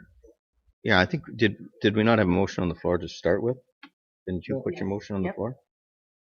So we didn't have a seconder. well, for you that. didn't ask I for a think the motion seconder. was on the recommendation. Okay. So we didn't have a seconder to her motion, so there's really not a motion on the floor Yeah, until we get a seconder. the only comment I was making was that we look at the year and take another look at it, but take the year's buyout while he's providing the service to the community, and by all means. Well, that's what the report says. Right, but it doesn't say that we're going to look at it. We're hoping they'll succeed and carry Mhm. on. It doesn't say that we would be looking at trying to take it over if we No. can find a better way to do it. No seconder to the motion. We'll pass a we'll try to pass a recreation or bring forward the recommendation. The council receives a July 17th, 2019 report from the Recreation Service Manager entitled Concession Booth Operation Agreement. The council considers a bylaw authorizing the mayor and the clerk to sign an agreement in open session. Yeah. I'll second it. And Gene had Gene was that. a motion? So this does not preclude us from looking at it again in No. next year then. It's only a 1-year as Gene- contract. As Gene was commenting. Yeah, it's only a 1-year contract. So Sure, okay. And we have 90 days. Something. if we don't like it, Catastrophic. If it goes Yeah. bad. All right. All in favor of that motion? Opposed? You want that recorded that you oppose, Mark? well, you have to call for a recorded vote then. It's already voted on. Thank you. You can put Thanks, Matt. vote against. Well, You can. Oh, you can have his name noted. So the other item in the PRAC meeting minutes that we decided to pull out and do a separate report just so that you could have it is the Recreation Master Plan project scope, which is presented at PRAC twice. We discussed it. The last one they voted to send it to you for support. You've been copied it, but more or less the project scope is that we do it in-house for the most part, with the assistance of facilitators, excuse me, as we go along with various public meetings and information gathering techniques that the committee would do. it says in the project scope that we put forward that we form a task force, which does not include any of council. It's a separate task force that involves key people in different areas of recreation, culture, that area that are on this task force. That task force would answer to PRAC, who then would answer to you. So there's checks and balances all the way through that everybody in PRAC to council will get to see the progress in that as we go along and have say as we go along.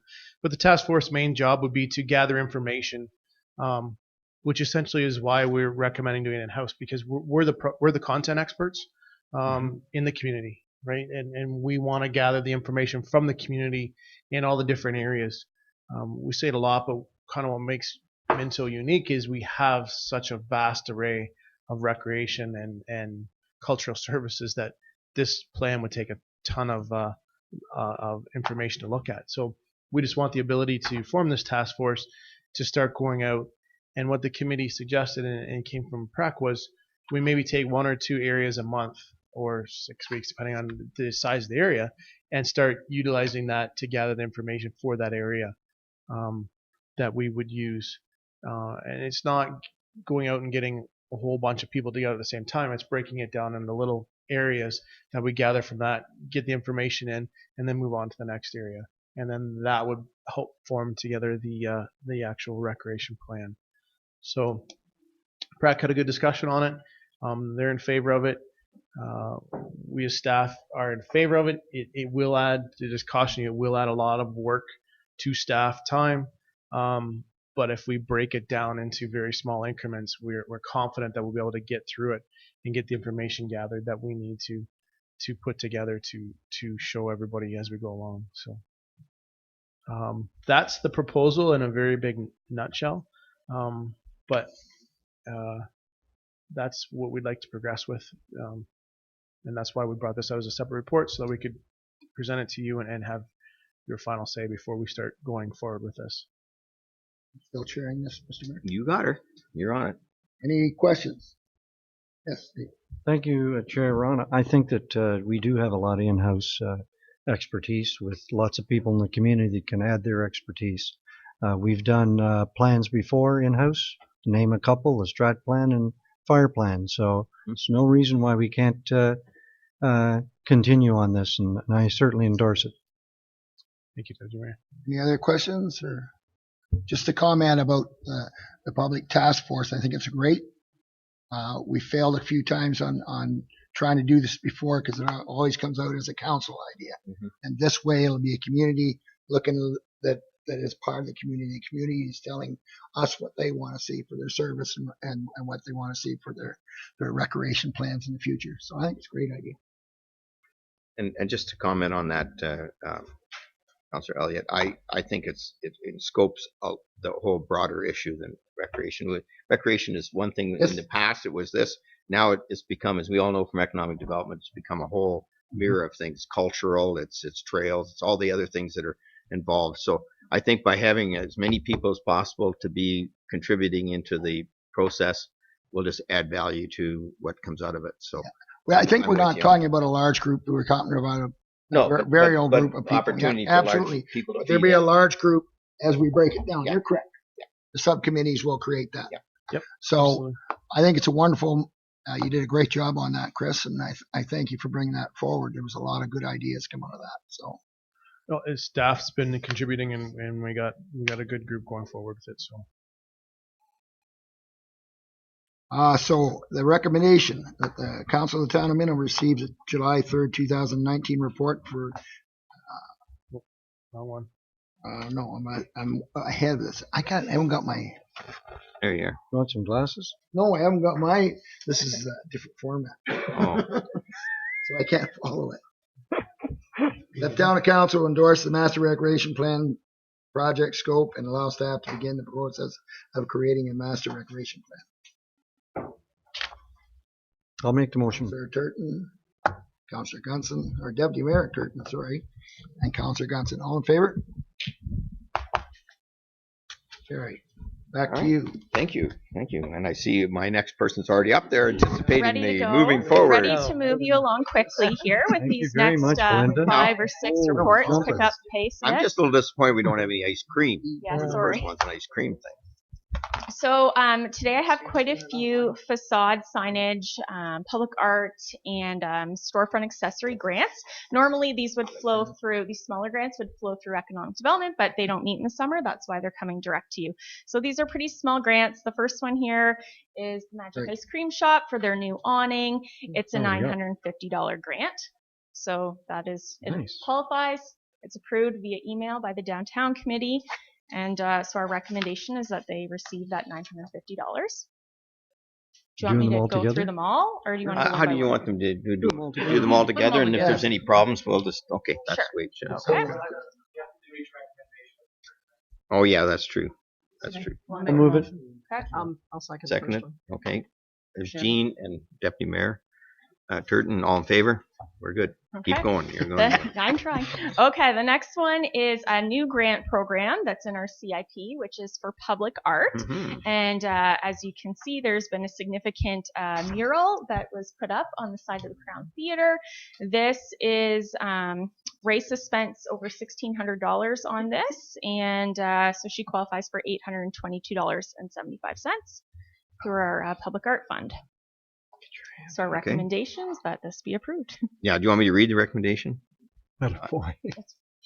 We didn't read the last one. As As laid out. Okay. Okay. Councillor Gutson, Councillor Anderson, all in favor? Good. Okay. Yep. The next one is another new grant program we have called the Storefront Accessory Grant, and this really was driven out of the whole Roger Brooks and his presentation, where we noted we needed more benches and encouraging incentives for businesses to do more things like this. So all of a sudden, with all the momentum with Your Town Rising, we had a flurry of these come in. So R&R Pet Paradise is the first one, and it's actually our first rural business outside of Bosman to apply for a grant. So that's what their bench will look like.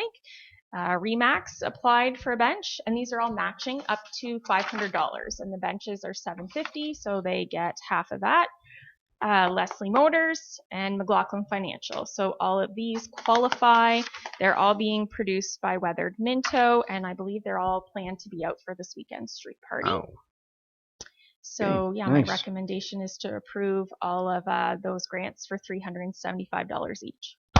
Mayor Turton, Councillor Anderson, right on top of this. Everybody's all in favor? Okay. Okay, signage grant for McLaughlin Financial. Joe has launched out of Launch It Again, and he is at 20 Lower Street, Unit 1. He has 2 signs. They are not backlit, so backlit signs are not allowed. His are not backlit, so they did end up qualifying. And so he would receive $940.47. So that's our recommendation. Councillor Elliott, Councillor Gutson, all in favor? I wanted to give all you to Jean. They can't get their fingers moving. I know. And the final grant application we have, it's so great to see all these businesses freshening up their storefronts. Once one does it, the rest do. So Atchison PharmaSave, the owner Brian is proposing to repaint the building. You can see the color palette there. It is an over $8,000 project, so qualifies for the maximum $3,000. And I will just note that with the approval of these grants today, we are now out of our CIP funds for 2019, and it's really exciting. We will hopefully re-establish that fund next year, depending at budget time, and hopefully get the ball rolling. But for now, this will be the last of our grants for this year. So. Anderson. Scottson, all in favor? All right. Is that it? That's it for grants. It for grants. Oh, yes. Now we have. Yep. So often get asked about Krasinski Enterprises. So as you all know, happily, they finally got their Health Canada compliance letter, and Then again, things have changed with different regulations. It seems like these poor people are always keeping up with that sort of thing. So Mayor Bridge and Terry and I met with Jack a couple weeks ago just to get updated on what was happening there. And with some changes in the cannabis topicals, edibles, and concentrates, they need to revamp what they're doing with their facility. And so that's going to take a little bit more time. They're not going to be able to hit the October 1st deadline that we had pushed it out to. So they had asked for a 6-month extension. CBO Kuipers and I were both in favor of this. We know it's moving in the right direction. Terry actually was on phone calls with the people we've met a couple times from Colorado. So we know this is moving in the right direction. We'd rather see it done properly and save everyone time and money going through this process. We are not proposing to extend the timeline on the lands that he has an option to purchase beside it. So that will still remain as October 1st, 2020. And this one will just push it out until the spring so they can start construction in the spring. And they're actually proposing a larger facility as well. So our recommendation then is to approve that 6-month extension to the terms of the original sale. Any questions? Now, do they have their approval? Because things changed, right? They Yes. had their approval, So but now there's more. They got their approval 5 days before the rules changed. Okay. So our other cannabis producer, Black to have Rose his Reserve, building. he needs to get his millions of dollars in funding raised right now before he can build his building and then apply. Okay. So Krasinski did get approved prior to that. But because the changes still, now, and his facility has to have another wall, it was the wall and new HVAC and all this other stuff. That's additional expenses for him. Now he has to raise some funds too. But we're confident that that's going to be moving forward. And okay. Yeah, I believe Terry's had communications with his developer or builder, and it's going to be a bigger operation now. Now that they've been approved, they've had to adjust their building to a little bit bigger size. So it's probably good news. It's just that it's like anything else, takes a little longer. Going to pay dividends. There's going to be more employment probably and whatnot going forward. So we have a recommendation on that. Council receives the July 22nd, 2019 report from the Business Economic Manager regarding the extension request for the Kuninsky's Enterprises and approves the 6-month extension of the terms of original sale only. I'll make that motion. Deputy Mayor Falk. Okay. Call me whatever you want. And Councillor Anderson. Somebody. Councillor Anderson, all in favor? Good. Okay, building. There she is. Welcome, Michelle. And who's going to do this? You're up. Can you hear me? Hmm? Yep. Okay. Okay, so first up, we have it's actually 3 applications before the County of Wellington Land Division to create 3 parcels of land for residential development.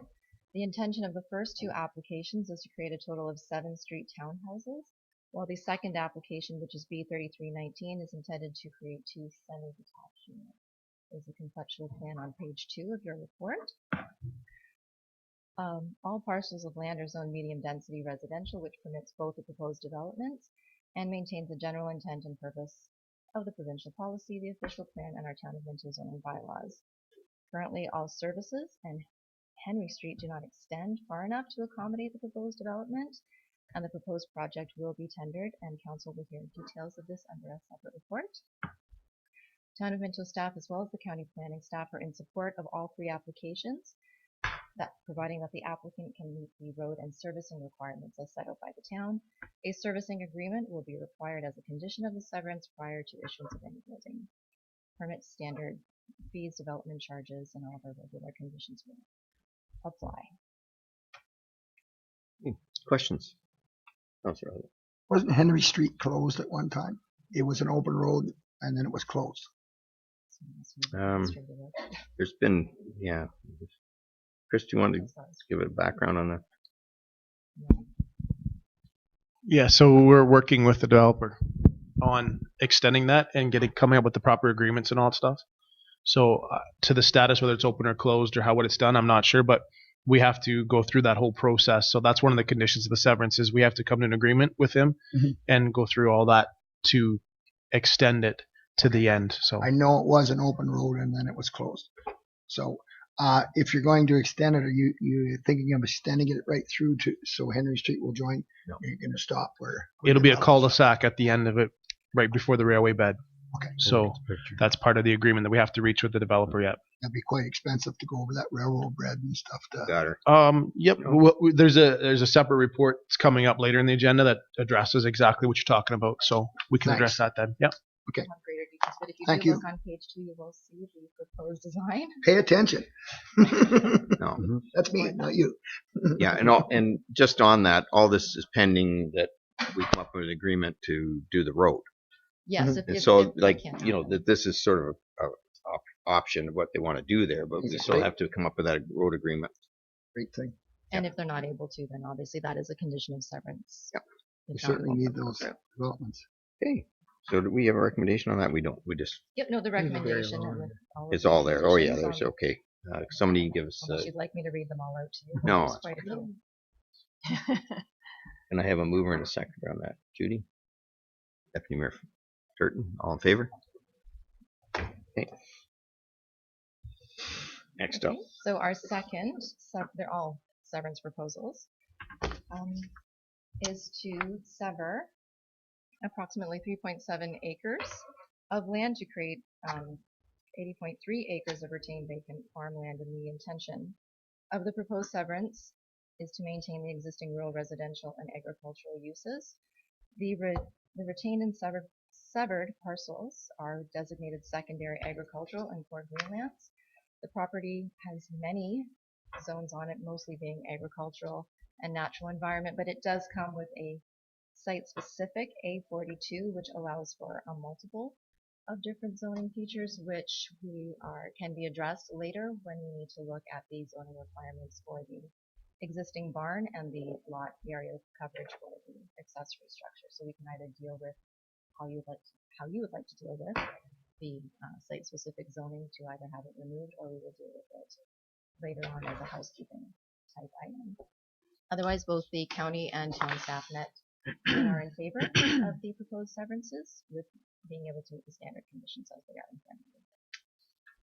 Questions? It's a really large parcel, like larger than Normal. we generally do. So I think what you were saying was we could do a change of use and make sure that there were limited animals in that. Yes, absolutely. It will need to be rezoned to sign. It doesn't say whether or not their intention is to remove it, but if they want to keep it, then yes, we'll have to go through a change of use. Because the barns are quite large on that property too. It's a two-story. And I think that was one of the concerns the county had through probably that you have to make sure the zoning got changed, because there's a bunch of different zone uses on there already. Yes. Over the years, I mean, the Anderson Farms. They've done all kinds of different things. Yeah, they sure have. Over the years, and they've got different things, but I think they've been trying to sell it for quite a while, and I think the idea is to maybe sell the land now and not the buildings. So I don't know what the scoop is. And the applicants have not specified that they would like to keep No. specific zoning. No, so we'll have to deal with that. We don't know. But we still have the ability to do that. Michelle's what we're saying is it'll come back to us to make sure we don't have a business in there that we don't necessarily want with those large buildings. Oh, you got rats. Wait, we need a motion. Yeah. Deputy Turton and Councillor Elliott, all in favor? So our third severance application is for B3419 for Zelma Wedham.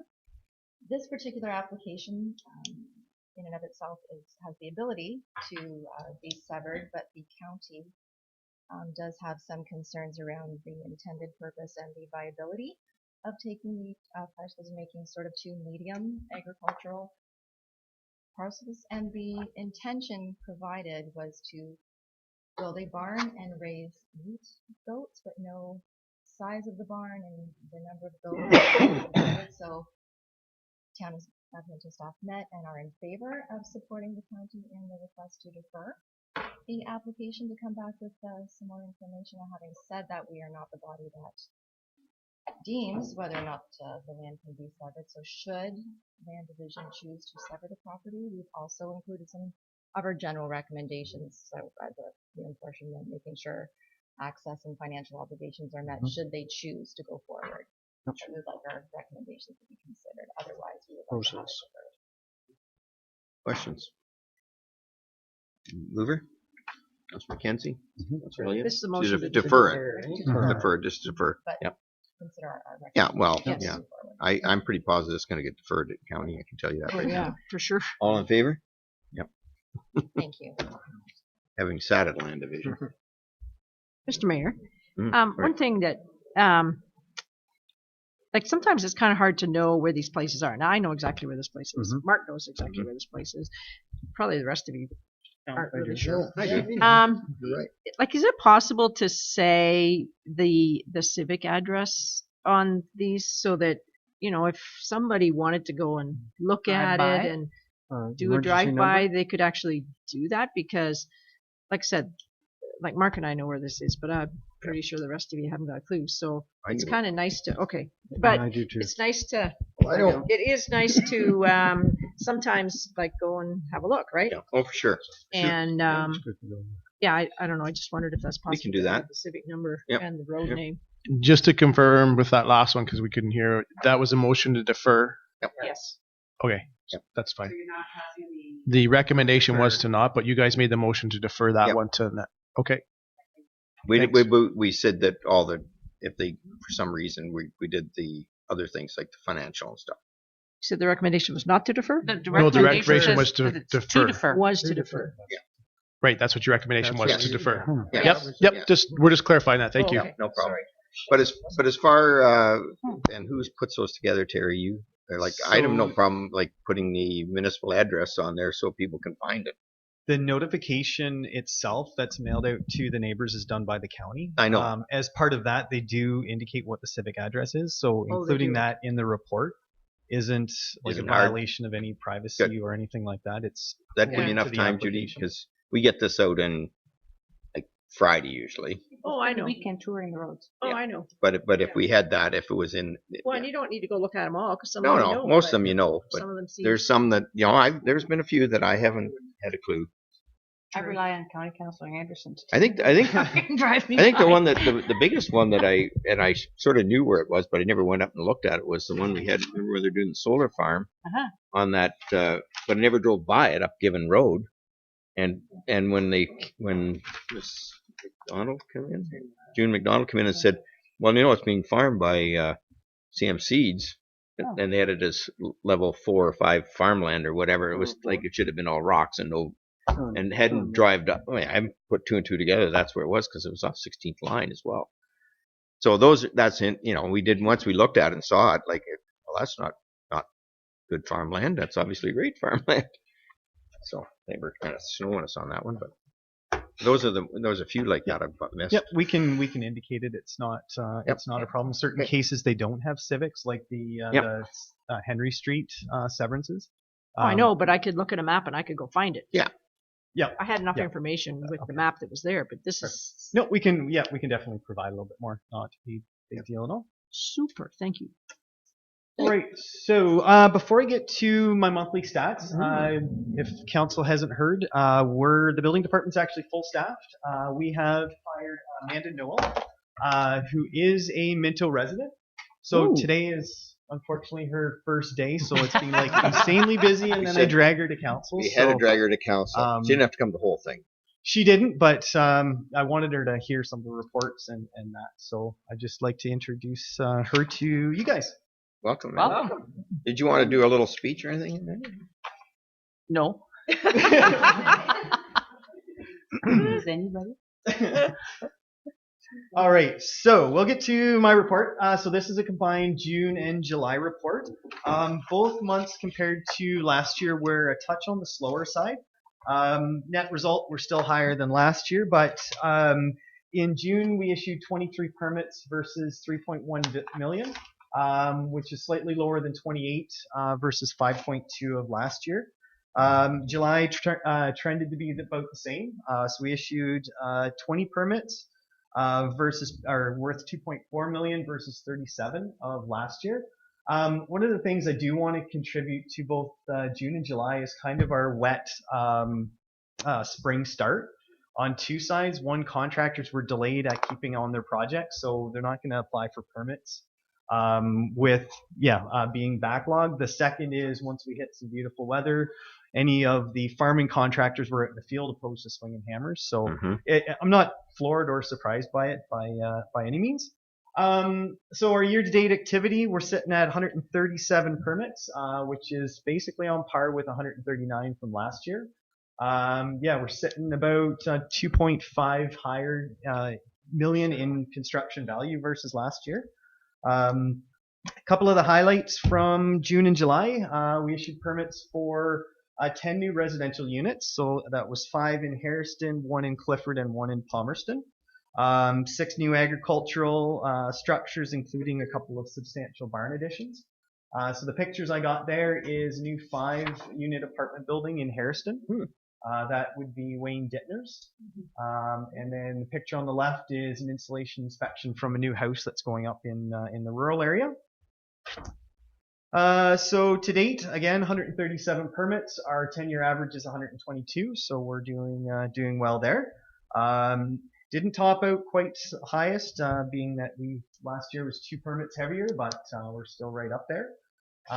Picture on the right there is an addition onto a dairy barn due to some of their new requirements to their pickup schedule.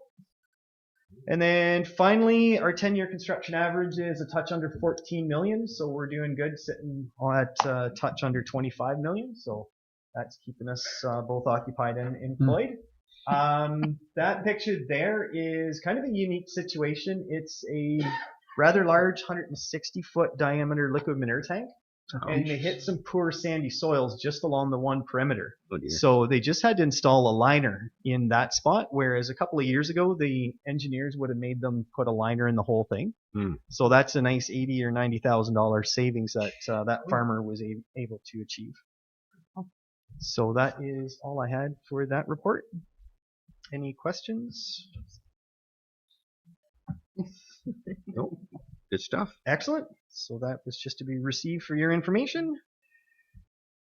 And the next report was kind of a shared one between. Do a mover and Need a mover and a seconder. I'm a little Councilor McKenzie, Councilor Anderson, all in favor. Boom. Okay. Gee, it's got 7 minutes. I know. So the next report has to do again with the Henry and Victoria Street project. So as you heard and saw, it's a multi-res residential project on a partially unconstructed road. So this report is to seek permission to go out for tender for the construction of the new portions and the reconstruction of the existing due to lack of services that are underneath it. So we're to a point where the design of the road is complete. We're just ready to go out for tender, so then we can figure out actual costs and potential costs sharing if that is justified. As mentioned before, the project is just a cul-de-sac, not extending through Bell. Parts of the concern out there from the neighbors was increase in traffic. Not only have the new development traffic, but then you got people going from one side of town as a shortcut to the downtown, to the libraries, that sort of thing. So we opted just to try to avoid that perspective. Sorry? That's a bad thing? Well, we are proposing, though, across the end of the bulb to Bell Street, an asphalt walking trail. Yeah. Oh, that's so that pedestrians are linked across both for this development, other portion or that portion of town, but just to avoid the vehicles. There's nothing you could develop in between there anyway from cul-de-sac. The only thing in between the cul-de-sac and Bell Street is the trail, and then the road allowance on the other side, which has sanitaries and no water, but a big sanitary runs through there. So couldn't develop that for a building lot per se. Huge money to run that through, I would think, too, to take out that. a lot more than just the bulb, that's for sure. And I think, Terry, the idea of the walking is that we want to create that walkable community thing. And if there's one thing about planning when you do cul-de-sac, it's always frustrating if you have to go all the way to your cul-de-sac to get to a main street. And by having that ability to go out the end there, that allows us to get right down to the library and other places that are post right office there. is right there. Yeah, it's all right there. So I think that's a good idea, and I think that just goes to back. We want to be a walkable community, and that's important that we do that. Yeah. And to boot, we're not digging it just for the walkway. We want to run, if this goes through, we want to run the water main out to loop it with Bell Street. So we'd be digging through there anyway. So it's just replacing that where we run the water main out to Bell Street with a walking pathway to get to out there. Are we paving that? What, the pathway? That's the proposal, but again, it all comes with the servicing agreement on what is all agreed upon with the developer and with us, which you will see again. Yeah, and the only reason I suggest that is that it would give us a accessibility factor that you might need. And again, that might be something we could go if we're not using our $10,000 accessibility grant from the county. That's a possibility you could use that for that. Yeah, Public Works is definitely in favor for the sidewalk plowing alone to have it paved. Well, so we will be working with that. Just will be the same thing as what we have in development. Yeah, a year before we assume the road. Will we assume it because it's an agreement? So this is slightly different than a plan of subdivision, being that it's our property. So the tender is going through us. So instead of having that year before we assume, we do a holdback on the tender amount for a period of time to make sure if any deficiencies come about, then we would have that money to fix them if the contractor opts not to. So we will be plowing and everything right away. We would be, yes. Yep. Thanks. See you, Gene. Yep. Excuse me. Sorry. So the recommendation, if there's no further questions, is to receive the report titled Henry Street Palmerston Extension approves staff to release the project to tender. Moved by Councillor Elliott. Second by Deputy Mayor Turton. All in favor? Excellent. Well Thank done. you. Good job, Tom. Let's hope that goes. Yep. Use that housing. Oh, I'm turning it over to Councillor Dirksen. Thank you for that reminder. Thank you, Mr. Mayor, and I'm going to turn it over to our Roads and Drainage Manager, Mike McIsaac. Thank you. So this report, the first one is for additional asphalt resurfacing within the town of Minto. Just going back to the June 18th meeting when the contract was awarded to the Murray Group, there was some conversations with the possibility of increasing the quantities of resurfacing for this year. So the report does show some of the locations that were proposed at that time with the dollar figure estimate to go along with each of the projects. And once we went through this, we actually saw that we could complete all the projects that were previously noted, as well as an addition of the parking lot at the water tower in Palmerston, train museum area, which would have 19 parking stalls included to that in that area. So happy. Approximately that. Okay. And that bonus, eh? Yeah, that's great. Is there any questions with this report? I'll just say, so this is making good use of our additional $265,000 in federal gas tax, the temporary top up. So it all kind of worked out well because Mike had some projects and we had some money. So get it going. And just on that, FCM, and we're just getting the release last Tuesday. It released. We're asking that the federal government look at this as a permanent thing, doubling the gas tax, so we'll be putting these projects forward that this is what we use the money for, and this allowed us to do the additional so that this money could hopefully flow on a regular basis and not have to go through the other options with the province having to do it. This is the type of thing we can do, and if we do get to the point, Gord, where that would be just a little over 500,000. That if we had bigger projects, we could put away that for a year or two to go to a bigger project that we know that was a guaranteed thing. So that's where we've gone after the federal election right now. trying to get all parties to sign on to that. This is how that part of infrastructure program should be coming to us, and this is what we can do with it. So I think it's a good move. Okay, we ready for the recommendation?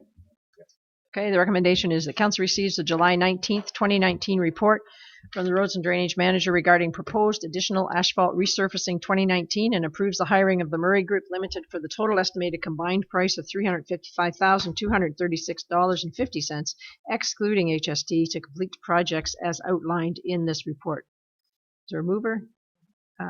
Councillor Turton, but you look like you have a question. Yeah. When do we start, Mike? Some of these projects could actually start by the end of the week. Oh, great. So yeah, I'll move that. Okay, Deputy Mayor Turton, sorry, and Mayor Bridge, all in favor? Great. Beautiful. Thank you, that carries. Okay, we have a second item. Okay, so the second item here is the Minto Road servicing extension for the industrial park in Palmerston there. So previously this went out to tender and we did not receive any bids for this work. So since then, communications with Reeves Construction Limited, they noted that they could put a price in on it, and it actually, or quote in, and it did come in under budget as noted here. The current price does include the servicing of all the lots to the industrial park that are proposed, but we are not going to service all of them at this time. The idea being that once development comes to us, then we can size appropriately. What we found was we were putting in servicing to these lots that weren't adequate for the development, so we'd have to either we would have to go in and upsize them, or the developer would be an added expense. So the total price will be less than this, eliminating those services out at this time. But then we will incur those costs at a later date and once we know that. Okay? Is there any questions with this one? Okay, seeing no questions, I will read the recommendation that council receives the Road and Drainage Manager's July 29th, 2019 report, Minto Road Servicing Extension, and that the project be awarded to Reeves Construction Limited at a total price of $325,000, including engineering, contract, administration, and contingency, plus HST, funded from the 2019 capital budget. Is there a mover? When's that start? And they want to do it in August, so pretty soon. Pretty soon. So they take so there's still going to be access? Yes, that will be worked out with the existing businesses there. The project that's being proposed right now isn't as intrusive as once thought. Okay. Okay, you have a question? No, second. I have a mover and a second. Oh, yeah, okay. I just haven't identified them yet, but it's Councillors Elliott and Gunson. Okay, good. Okay, all in favor? Thank you. That carries. Had to come up sometime. Okay. Thank you. And I'll turn it over to Deputy Mayor Turton. Thank you. We'll get right at this. Our Treasurer Gord Duff is going to give us a financial review up until May 31st this year. Okay, so here we're talking about our finances as they are in the books compared to what we just had in the financial statement. So this is cash basis again. This is at the end of May. So at the end of May, almost all of our capital projects are yet to begin. So it makes the capital look extremely good. In comparing to last year, in the 2019 figures, I've made all the reserve allocations that we passed in the budget, and I don't think that was done the year before. And the other big difference is I've allocated our insurance premium. Again, it comes in, we write it, we put it all to admin, and then we put it to the various departments. So on the whole, just in high level, things are looking quite good. The one that's always really hard to forecast, it seems, is winter control. And I know at last year's budget, we upped the budget, and I think we did it the year before too. And our winters seem to have changed over the last few years. They've been very icy, and the price of salt keeps going up. So I can pretty much guarantee we're going to be over budget on that one. Just it's one of those things. You're mandated to do the patrols and that, and public safety comes first. So anyway, we'll have to keep an eye on the other things before that. Again, I've kind of set up a new department now, so health and social services, because before all we had for health was, the cemeteries and that, and the medical center. Well, now we've got our after school program, which is only growing, as we know, so we're going to try and track it separately. Recreation has been very busy. Got their active ice rental program and some of the seasonal rentals starting too.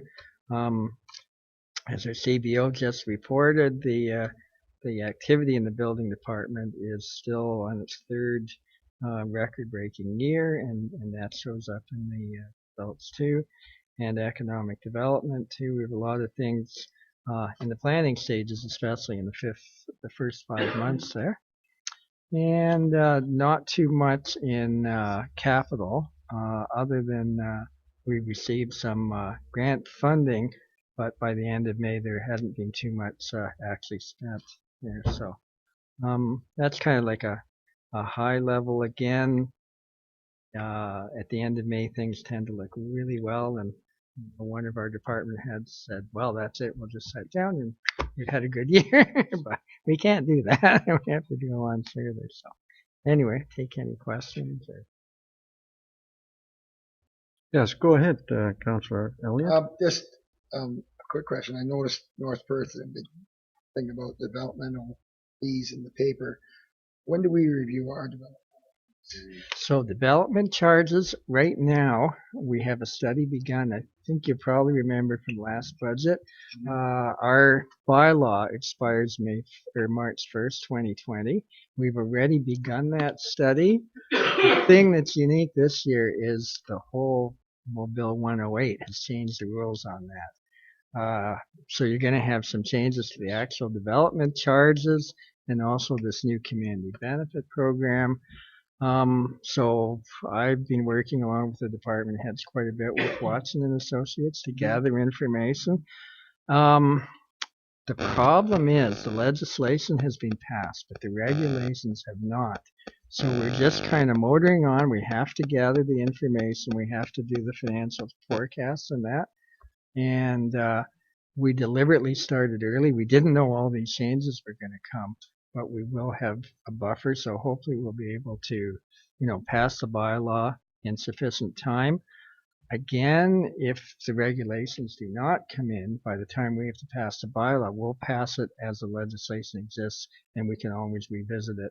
They're good for 5 years maximum, but it's possible that this term we may have to run it for 6 months and open it up again. So, are you anticipating, because of these changes, do you anticipate any increases, or? There's so much uncertainty, I really can't answer that. It could go up, it could go down. Basically, this community benefit program is taking the soft services, maybe like, recreation and admin, and separating them from the hard one. The wrinkle in a lot of the proposals is the timing. So I can see some CAS problems because it's proposed that some of the industrial and commercial, we're so used to, like, you get a building permit and you pay your development charges. That may not be the case going forward.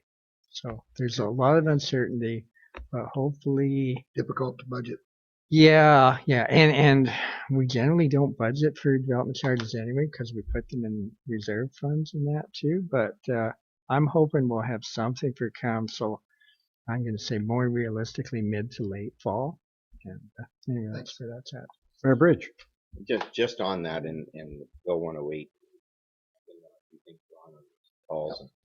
and one of the problems is, until the regulations get done, one of the things in Bill 108 that's been a bit of a pushback from municipalities, and they originally came up with the idea that for certain, like maybe subdivisions and stuff like that, if some of the development charges would be actually deferred for 3 or 4 or 5 years. Mm-hmm.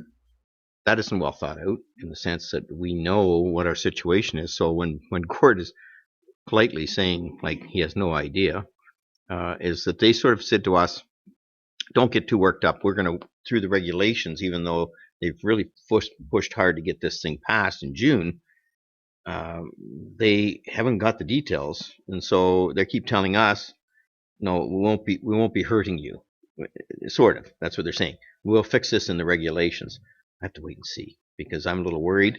One of the things we always talked about through our CIP programs was if we have a situation where we're developing a subdivision, we would want to have the ability to use that deferral of charges, deferral, not getting rid of them, but deferral to say to a builder, build some more attainable housing in that development, and then we'll defer some of those costs. And we kind of wanted those in our toolkit, and most municipalities wanted that. And what they've sort of said is, no, we want to get things rolling, so we're just going to give the developers that ability to just defer all those development charges for 4 or 5 years. Well, how do you build your soft services and how it comes out? And then the other thing we were talking about is how these soft services, now they're taking them away, was given us the opportunity to decide where some of this goes. The municipality, which we should know where it should go, right? The province has decided that they might do it. So I think some of this pushback that we have to do with Randy and a few other people through the regulation process, and you're going to see it through OSM, I'm sure, and through AMO, that they're going to push back a little harder to make sure these regulations don't put us behind the 8 ball. Of course, always 5 years behind. Yeah. And included in our correspondence is a report from Watson Associates with a lot of the points that the mayor brought up, and MFOA and all municipal bodies. Thanks. Are there questions? Hearing none, the recommendation is that the council receives the treasurer's May 31st, 2019 financial review report for information only. Can I have a mover and a second? Mayor Bridge. Councillor Gunson, all in favor of that? Against? That's carried. Thank you. Second item then is the accounts. Gord, go right ahead. Okay, and we're right in the midst of construction season that we weren't in May, so we have a lot of things on the go. As you probably know, we've been doing some work on the repairs and replacements from the flood. That's over 2 years ago now, so we've done some work on the shore line of the Maitland River, and we've replaced the 13th line culvert for about $38,000. Fire department's done some training courses for about 13. We've been doing some calcium spray in the rural roads for about 15,000. The largest project that's pretty much completed now, I think, is that famous William Street loop in Palmerston, where we were able to replace the water main and improve the quality of the flow in that there. We've had Palmerston Well 4 inspected for 13,000. Just getting the bill for the hanging baskets and our planters for 22,000. Recreation has been very busy completing their capital projects. Some more work on the sound systems for about 23,000 in both arenas. Small Kubota tractor for $11,000, and some improvements to the locks and the doors at Clifford Arena and in Harrison for about 14,000, and done a little bit of work at the museum for 3,000. Highlights. Questions? All right, so, sorry, Mayor Bridge? No, I just should move it. Okay, the recommendation is the council of the town of Minto receives the treasurer's report dated July 26th regarding approval of accounts and approves the town of Minto accounts by department for June and July 2019. Moved by Mayor Bridge, second by Councillor Dirksen. Thank you very much. All in favor of that motion? Against? That's carried. Thank you. Careful. All right, so we've got one other one, and that's to do with the tile drain loan application. So we haven't had one for a while. It used to be pretty common there. Paul Martin. Yes, not the former prime minister, but nonetheless. So it's still 6% is the interest rate. And I think that one of the motivating factors of applying for these is that it can keep your borrowing off your other credit lines as for just a flow through.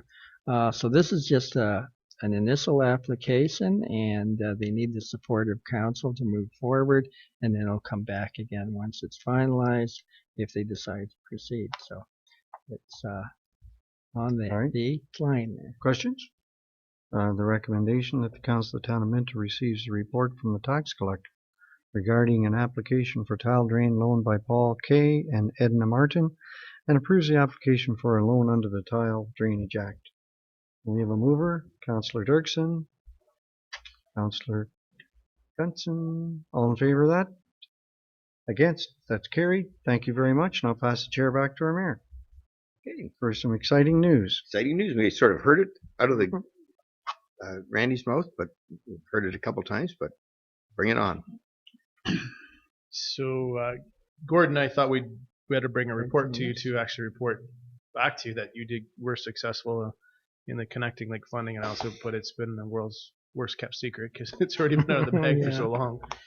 But you did receive $1 million, just over $1 million for the Connecting Link. So that, as you recall, that was the project you approved to apply for that goes from the lights in Arthur Street, or at Arthur and Laura Street corner, down to almost to the public school, but not quite. So that's been approved, and we'll come back to you in the capital budget for next year. But in the meantime, we might need some approvals to release this to RFP before we get through the whole budget process, because this is almost done designing, and we kind of like to get ahead of the curve, early winter, late fall, to get this out and get our spot in line for next year with this. So you'll see it come back to you again to get released for RFP. The biggest thing we want to do in this report, which is also put on your radar and let you know for next year's capital budget, that we also will be looking at improving Lawrence Street. So we need to upgrade the water main and the connections on Lawrence Street, and curb and gutter and sidewalk and all that on that, just to where existing, no extending Lawrence Street, anything like that, just our portion of Lawrence Street that we have. We'll be looking to do that at the exact same time, because we only want to inconvenience the residents once, and we don't want to have to cut into our new road later on by upgrading Lawrence Street's water main and all that stuff later on. So we're going to be looking at doing it as a whole package. So again, if this comes to the RFP stage before final budget approval, you'll be seeing it again anyway, but maybe just beforehand. But we are planning on, through meetings with Gord and all the public works and the planning, we're planning on doing them both at the same time. So. And questions on I guess I've got to give the government some credit here. This is a really fast turnaround, because the due date for the application was May 31st, which we did. And we not only have the approval of the announcement, we have the contribution agreement on this council agenda. And that is like very quick. Lightning. So, yeah. So I'm certainly pleased to get that through. Absolutely. And one other thing, Gord, so that you should be aware of, that there's neighboring municipalities that were unsuccessful in their Connecting Link applications, and we were approved. So the feather in the cap to Gordon and the staff that wrote the application again, that Emily, we are successful for whatever reason again in getting this. So it's good, because who knows with the government how long Connecting Link programs are going to keep going on. So we get in, and this should be, knock on wood, one of our final Connecting Link needs, that we'd have all our Connecting Links complete after this project. So and I really like the idea that we'll tie in Lawrence Street at the same time, because we know eventually we're going to, when that development happens, we're going to involve it anyways, and we can get the services done, that part of it done, so that we won't inconvenience them the next time when we have to put the bulb in. And yeah, exactly. And Lawrence Street was, with the development or not, was a street that we had to upgrade anyway. Yeah. It's needed to have curb, gutter, sidewalks, and it's a smaller water main and an older water main too, right, Mike? That goes down there. So we know, because of the school goes in off of Lawrence Street too. So we know we've had to upgrade it for a while, so that it's an added bonus for that. And if we can get out, as you say, in the fall for an RFP on this one, we'll be way ahead of the curve as far as people that are getting jobs for next year. Absolutely. So, all good stuff. All right. Need a motion? Need a motion. I got it right here. Recommendation. That the council for the town of Minto accepts the acting CEO and treasurer's Connecting Link funding announcement report and the bylaw and that a bylaw to sign the contribution agreement be considered an open session. Can I have a mover? Councillor Gunson, Councillor Elliott, all in favor? Very good. Agriculture land. I guess I get the last report of the day, so I'll make it quite quick here. It just has to do with the Clifford Lagoon agricultural lease. Of course, there are some acreage around the lagoon there. We have had people that have the property right beside that are wishing to use it. They have put in a bid of $320. They really are the only people who are able to use that land. In order to be able to get to it, they'd have to go through their property. So I think it's a good deal. It's a win-win situation for everyone. Keeps our grasses down. We don't have to do anything there, and it wins for them for hay or whatever they're using. So good. Questions? Just a comment. I think it's I'm assuming we didn't really have an agreement when they didn't pay for it. Or? No, I don't believe there was an actual agreement with the I other think people. So it's kind of nice to have an what's- agreement on file. I think what's really good about this is we have the agreement. We have, we're named on their liability insurance, and I think it tightens things up much better. I like that too, Jay. And are you moving? Sure. Judy, second by Curtin. All in favor? Yes, and we're good. Other business as disclosed. Moving along. Who do I have? Everybody. Well, it starts with Judy. Judy, you're up for other business. Sure. So I just kind of asked Councillor Anderson before she left what hers was, and if she'd like me to bring it forward. So I will. So kudos to Paul Judge and the staff for the excellent care of the planters and hanging baskets and other plantings in all three of our towns. Everything in all of our communities look great. So I think that's what her little message was. That's good. And and things do definitely look great. And then I was just going to bring up that there is lots and lots and lots of events going on in Harrison this weekend. There's the car show, there's the displays at the Harrison Historical Society, sidewalk sales, Saver on the Street. I don't even know whether there's any tickets left for that or not. Okay, 30, so get them fast. On Sunday, Neil Aitchison is making a presentation on the history of Main Street in Harrison, as he recalls it. So it should be interesting. It's always interesting when Neil Aitchison has anything to say. So anyways, that was just a couple of things I wanted to bring up. You know me? Yeah, I just wanted to bring up that tomorrow night, the Perth Wellington Conservation Association is sorry. Let me start again. Perth Wellington Conservative Association. Conservation. I was going to say, what is he talking about? It's really small. It's really small. Sorry, Sorry about that. It's the John Nader Summer Barbecue out at Pike Lake. So you can get your tickets. Or you can go. Won't turn you down. Thank you. Jeff, I'll just have one quick thing. The Harrison Legion, they're starting a new fundraiser, Catch the Ace, and you can buy tickets now. So, oh gosh, okay. Yeah, so I think the first draw is their fish fry, September 6th. September 6th. Yeah. So, and by the is that the second draw? Yeah, they're doing a breakfast Saturday, right? As part of the event. Yes, I think they are doing a breakfast this Saturday. Mark, did you have anything else? I did, but Judy took it on you. Well, fill in some blanks. Maybe I didn't get everything. Neil will fill the blanks. Well, I definitely didn't. Just attend. Just attend. Yeah, be there or be Sunday square. at 2. I don't know if you're aware of that. Oh, that's Neil's. Yeah. It's going to be a busy. In conjunction with the cultural days. Yeah. Mr. Mayor, I do have something. Dave. Yeah. Hey, Ron. I just want to thank the Cochrans and those people that put on the Jeff Davies annual three-pitch tournament. I didn't hear it. It went really well. Everybody attended, and I would say most teams, if not all teams, were there for the right reason. They were to support the community. The funds go from that to a lot of minor sports and a lot of activities in our community, and I think it's fabulous that they would run that. I think they thought the revenue was around 15,000 that they're giving back to the community, and it's just amazing that we do that. The work that they have to do to put that on, it's I know it's tiring for them, and if you ever get the chance to say thank you to them, I'd sure appreciate it, because it's Jeff Davies meant near and dear, especially to Brooke, and I think you should say thank you to them, and hopefully they continue on with it, because it's a great benefit to our 11 community. years. 11. So, yeah. Long time. Yep, good.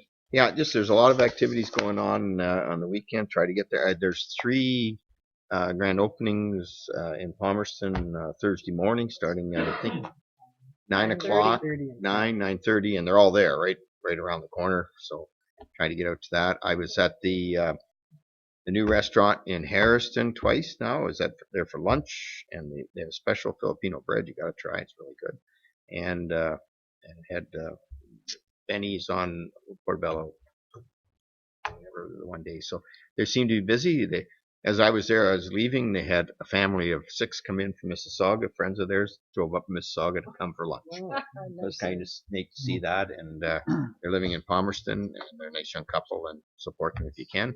The other, I believe, there are now hiring bartenders for the Bombay Hub, and so we're hoping that gets up and running very shortly. And so we're getting there. One other thing, what's happening this Thursday out at Pike Lake? Oh, it's the Mayor's Golf Tournament, and I believe it's full. I believe it's full at the point at this moment in time, and whoever's working on the weather, make sure it doesn't rain. But other than that, we'll have fun. The Mayor's never won it. Mayor's never won it. I got a stacked team this year. Actually, one of my guys couldn't make it last minute, so I picked up Mike Dunlop. So I got Mike coming, and he said his game is really hot right now. And so is yours. Yeah, right. Anyways, we're never in it to win, but come on out and enjoy it. And if you're not coming, do one thing. Last week, the former Palmerston Trail Committee donated $1,000 to trails in the operation. It was in their budget left over from prior to amalgamation of the trails, and so I attended that, and we request was there any perfect. Read about Excellent. Good. Thanks. Okay. Thank you very much. We're moving forward. Almost thought it could be done, but not quite done. Moved by Councillor McKenzie, second by Councillor Elliott, that the committee of the whole convenes the regular council meeting. All in favor? Notice of motion. Okay. Bylaws. Now moved by Councillor Dirksen, second by Deputy Mayor Turton, that the Council of Town of Minto ratifies the motions made in the committee of the whole. All in favor? Okay. Now the bylaws. Moved by Councillor Gutson, second by Councillor Anderson, the bylaw number 2019-66 to authorize the mayor and acting clerk to sign a community improvement agreement with April Deschardin be introduced, read first, second, and third time, and passed over to council sealed corporation. All in favor? Okay, you did that name right. Moved by Councillor Elliott, second by Councillor Dirksen, the bylaw number 2019-67 to authorize the mayor and acting clerk to sign a community improvement agreement with Glenn and Jennifer Hall be introduced, read first, second, and third time, passed over to council sealed corporation. All in favor? Yeah, those are really nice. Those are nice glasses. I got these taller ones. Moved by Councillor Anderson, second by Councillor McKenzie, the bylaw number 2019-68 to authorize the mayor and acting clerk to sign a community improvement agreement with Laval Holdings Inc. be introduced, read first, second, and third time, and sealed, and first time and passed over council sealed the corporation. All in favor? Did we not already do this one? Did we? We didn't hear about them tonight. No, this is one that was done by the committee. And we're just finally doing the bylaw. Oh, okay. That was done last time, Judy. You're right. Okay. Moved by Councillor Dirksen, second by Councillor Elliott, bylaw number 2019-69 to appoint Amanda Noel. Is it Noel? Noel. As the building inspector for the town of Minto, be introduced, read first, second, and third time, and passed over to council and sealed with seal of the corporation. All in favor?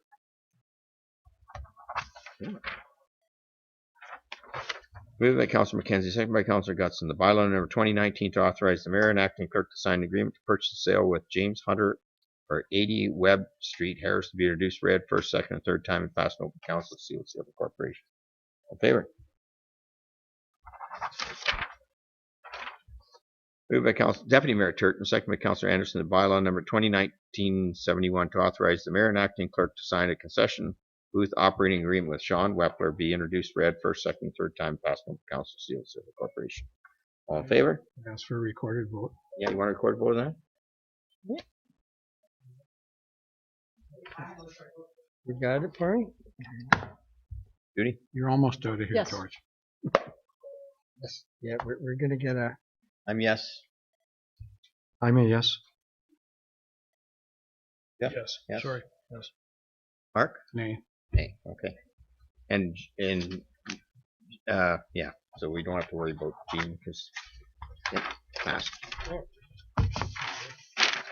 Moved by Councillor Gutson, second by Councillor Dirksen, the bylaw number 2019-72 to authorize the mayor and acting clerk to execute an agreement regarding connecting links contribution program for reconstruction of Arthur Street East, Harris, to be introduced, read first, second, and third time, sealed with and passed in open council, and seal of the corporation. All in favor? I'm having trouble with that today. I have no idea. Did anybody read all those pages? Oh, my Yeah, word. moved by Councillor Elliott, second by Deputy Mayor Turton, the bylaw number 2019-73 to confirm the actions of the Council of the Corporation Town of Minto respecting a meeting held August the 6th, 2019, being introduced and read first, second, and third time. Passed in open council and sealed with the corporation. All in favor? Sound like an auctioneer. Sold! Moved by Councillor Anderson, second by Councillor McKenzie. The Council of the Town of Minto adjourned to meet again at the call of the mayor. All in favor? That's sold. Thank you. Why didn't And you do thanks that very 3 much. That was hours a ago? long meeting.